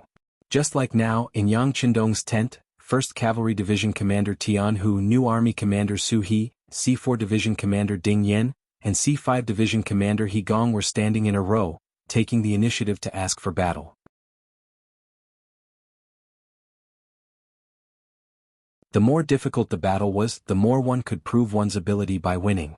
When they saw that the Japanese Empire had deployed 400,000 soldiers, they all saw an opportunity. Division Commander Ding, Division Commander He can forget about it. Using the Navy as an army is an arrangement that can only be made when there is no other way. Yang Qindong opened his mouth and directly removed the C Division 4 and C Division 5 from the team. 6th Young Master We. The 2 teachers were still indignant and wanted to continue fighting. You what? Do you know that the Japanese Empire has 300,000 soldiers? Your 2 divisions added together only have 10,000 soldiers. Isn't such a big piece of meat enough for you to chew on? Seeing that the 2 teachers still wanted to say something, Yang Qindong's words suppressed them and made them unable to argue. But in the blink of an eye, the 2 teachers heard something different. 6th Young Master, are you saying that the 300,000 Japanese Naval Division will be dealt with by our C Division 4 and C Division 5? The one who asked this question was the C Division 4 Division Commander Ding Yen. In response, Yang Qindong rolled his eyes and said, "Not only you, there are also 20,000 North Korean Navy. They will be under your command and cooperate with the operation. Of course, if it turns out that you can't suppress the Japanese Naval Division, then this young master will have to consider transferring people from the Navy Command Headquarters." No need, we have no problem. The C Division 4 Division Commander Ding Yen immediately waved his hand, as if he could just leave it to them. Yes, 6th Young Master, we are willing to make a military pledge. The C Division 5 Division Commander said seriously. Yes, we are willing to make a military pledge. The C Division Commander Ding Yen also reacted and immediately stood at attention. Yang Qindong waved his hand and didn't ask them to make a military pledge because he believed that these 2 teachers would do their best to prove themselves. Besides, the C Division 4 and C Division 5 Division were fully equipped with firearms and had experienced many battles. They could be called elite soldiers. If they still couldn't deal with the Japanese Naval Division, then he really had to consider whether these 2 were qualified for their current positions.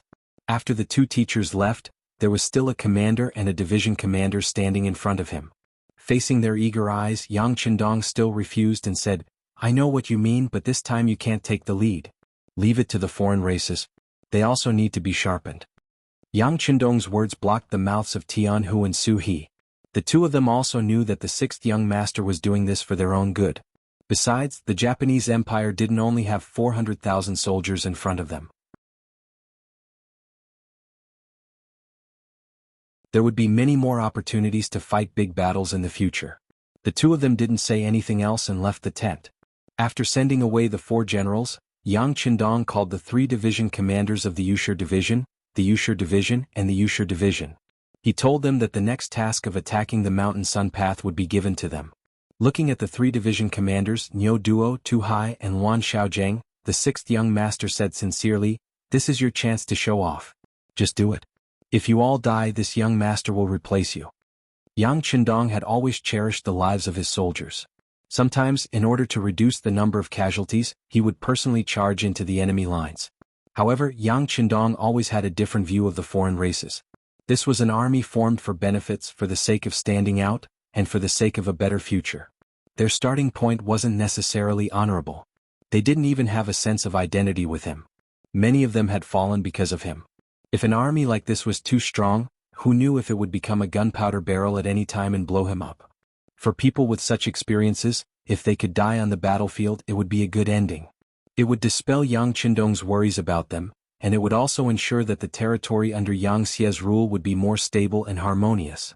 Of course, although these people had impure intentions from a righteous point of view, they were fighting for him and for the five-star army. Therefore, Yang Qindong was still willing to give them a chance. He wanted them to perform well on the battlefield. If they were really capable, he believed that they would shine brightly. However, most people wouldn't be so lucky.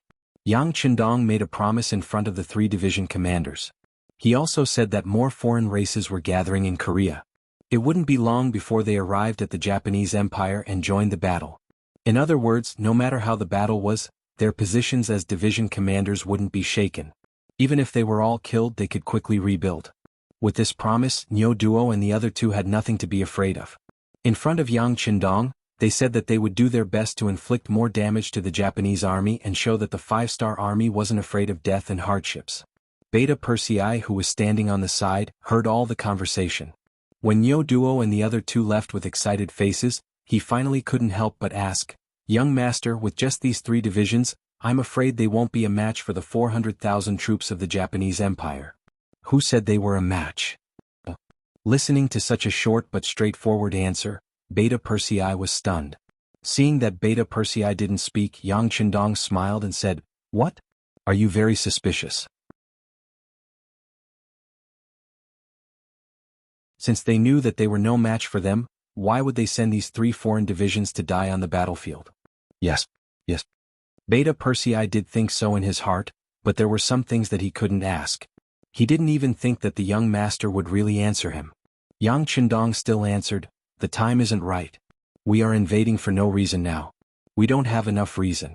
It's okay to fight a smooth battle, but once the situation is not good, then problems may arise at any time, so we still need to wait."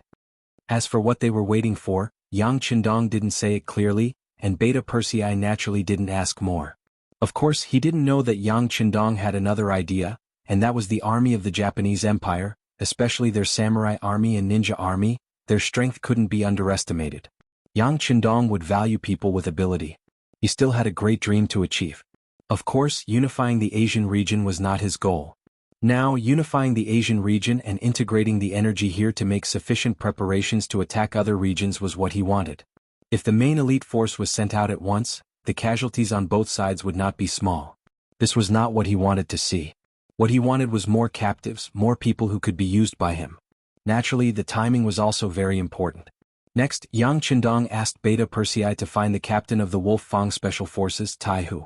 Some of the following things needed to be done secretly. For example, the three foreign divisions were the vanguard. That was a battle on the surface, but in the dark, they needed the powerful Wolf Fang to take action. No one knew what Yang Qindong talked to Tai Hu about. They only knew that after an hour, the captain left. Soon after, teams of Wolf Fang were sent out in different directions to various parts of the Japanese Empire. Ishikami District, under the jurisdiction of the Japanese Empire's Shanin Province, adjacent to the Shanyang Province's Anyun District. In a small town called Zhongda in Ishikami District, two young men were squatting under the eaves of a very ordinary house, each holding a broken bowl, and begging the pedestrians along the street. Under their ragged clothes, the backs of the two people looked a little thin and pitiful. There were rich people in every area, and naturally there were poor people. Beggars could be seen everywhere in Zhongda City, which was not rich. These two little beggars didn't attract any attention. Even when the patrolling soldiers on the street passed by them, they would never give them a second glance.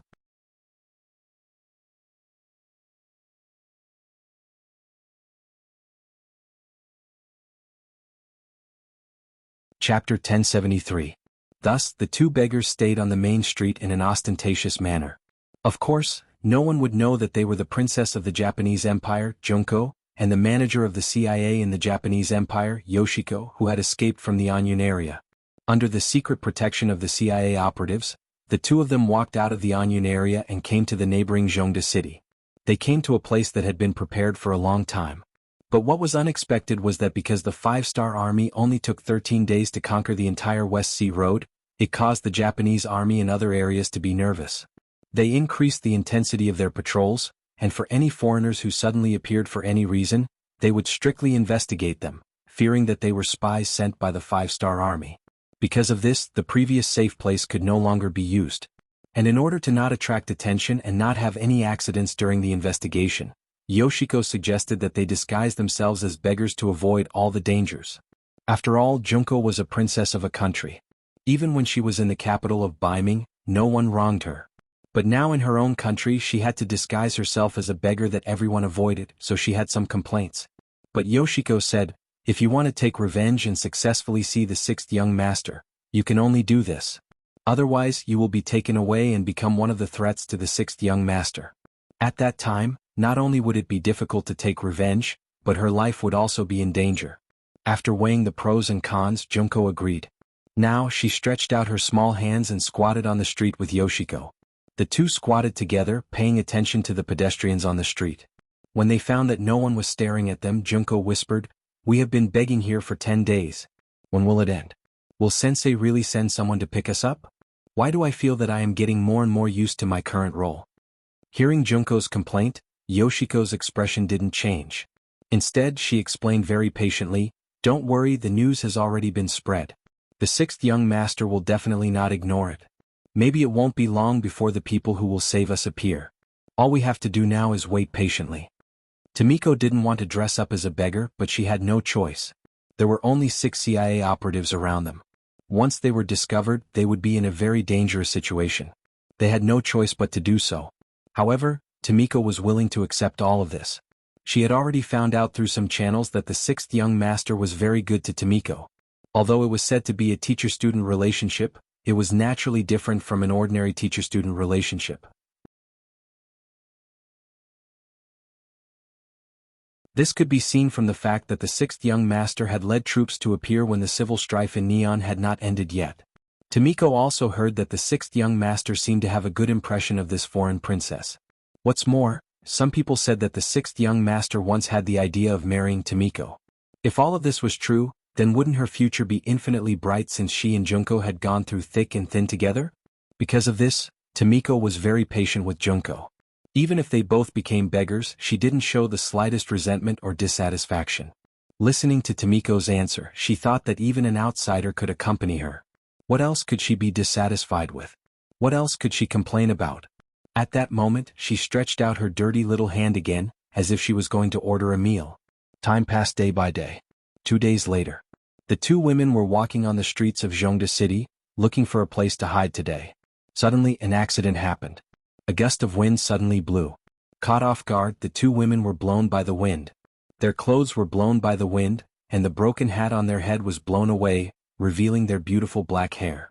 At this time, a group of 30 Japanese Empire patrols passed by and saw this scene. After the wind passed, the two women were surrounded. "Who are you?" The leader of the Japanese Empire squad asked in Japanese. We are refugees. Because we encountered bandits, our families were all killed. We sisters have no choice but to live on the streets." Facing the approaching patrols of the Japanese Empire, Tomiko stood up. From the initial panic to calmness, it only took her a breath or two. There shouldn't be any problem with this answer. The only problem was that they were two women, and their figures were quite good. Although their faces were covered with ashes, and it was impossible to see their faces, they were young and had a good figure. Didn't they see that the patrols of the Japanese Empire had evil smiles on their faces? "Oh my, it's actually two women. And bring them back to the barracks and investigate their origins," the patrol leader said with a lewd look. His eyes had already looked up and down at Tomiko and Tomiko several times. Obviously, bringing them back for investigation was fake, and it was likely that they were doing something improper. Not only did the two women understand this, but even the people of the Japanese Empire who were watching on the streets understood this. It was just that on one side were 30 well-trained soldiers of the Japanese Empire, and on the other side were two women who they didn't know at all. Who would stand up for them? The people seemed to know what was going to happen next. One by one they turned around and left. They were afraid that if they stayed any longer they would be implicated and taken away.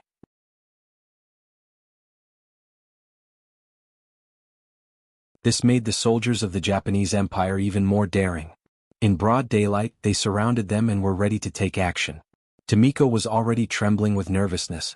It was true that she was the princess of the Wu nation. Even if the royal family was in decline, she was still a princess. No one would do anything to her so blatantly. It was the first time she had encountered such a situation. What should she do? What should she do? She also didn't know what to do. She could only tightly grab Tomiko's arm and curl her body into a ball. Tomiko's situation wasn't much better. She was assigned to work in the Japanese Empire after professional training. She was already prepared to encounter danger and even sacrifice her life. But the problem was that she wasn't the only one in danger. The princess was next to her. If it were her, she might have pretended to be obedient. In order to survive, she didn't mind accompanying these stinky men. As a female intelligence agent, she was already mentally prepared for this kind of thing. Something could happen to her, but Tomiko couldn't. She was the person who the sixth young master wanted. If something happened to her, how was she going to explain it to her superiors? How was the entire CIA going to explain it to the sixth young master? She couldn't avoid it and she couldn't avoid it. Tomiko made up her mind. She bit her lip and suddenly raised her right leg to kick the patrol captain who was closest to her. To be able to enter the CIA, even a woman had to go through some military training to ensure that she had the ability to protect herself in a critical moment. Tomiko made her move. She kicked the opponent's crotch. The opponent gritted his teeth and sucked in a cold breath. His face was very ugly. It was obvious how serious the consequences were. For a moment, the other patrol soldiers were frozen in place. Obviously, they didn't expect that the two weak women would dare to fight back when surrounded by fierce soldiers. Could it be that they weren't as simple as ordinary beggars? Take them back. Another deputy captain was the first to come back to his senses. He took over the captain's position and gave the order. More than 20 patrolling soldiers agreed and prepared to besiege them. Then an accident happened. An arrow suddenly pierced through the air and hit the back of a Japanese Empire patrol soldier. The powerful force directly penetrated the soldier's body. Blah. The Japanese Empire soldier who fell to the ground still had a pained expression on his face. His mouth opened and closed as if he wanted to say something. Obviously he wasn't completely dead yet. This scene also shocked the other Japanese Empire patrol soldiers. They pulled out their swords and stood back to back, guarding against any danger that might appear at any time and the arrows that might come out of nowhere. This situation lasted for 7 or 8 breaths of time. When they didn't see any more people or danger, the captain who had been kicked in the crotch had almost recovered. At least he was able to speak. Take these two people back. If they resist, I don't care if they live or die. One soldier had already died. The captain was really angry and made up his mind. The two Japanese Empire patrol soldiers who received the order came forward. They wanted to reach out and grab Tomiko and Tomiko. At this moment, the arrows that had disappeared earlier appeared again. However, because they were prepared, not only did they not hit anyone but they also exposed their position. They were discovered by the Japanese Empire soldiers who were watching their surroundings. Then they swarmed forward to capture them. There were only 6 CIA operatives around Tomiko. They were only responsible for providing cover. They weren't the best at fighting. With 6 people against 30 people, they were obviously outnumbered. In a short period of time, the 6 people who showed their heads were surrounded. One of them had already been cut down and died after being stabbed several times. The situation was very dangerous. There was no way these 6 people could protect themselves. Tomiko anxiously turned around and looked at Tomiko. It seemed as if she was asking for something. Tomiko understood. Tomiko wanted her to reveal her identity. However, she didn't think this would work. Her identity might be useful against people with status. However, to ordinary Japanese Empire soldiers, she was no threat at all. The difference in status between the two sides was too great. Not only that, but she might also bring shame to the imperial family by revealing her identity. Once her identity as a princess was exposed and she was blasphemed by ordinary Japanese Empire soldiers, she wouldn't be able to rest in peace even if she died. Tomiko shook her head and refused Tomiko's suggestion to reveal her identity. Okay, then let's die together. At least we can be companions on the road to the afterlife. Tomiko's voice was a little sad. Then she became determined. When she came to carry out the mission, she had mentally prepared herself for this. Now that she was willing to die to protect Tomiko, she was sure that the sixth young master would treat her family well.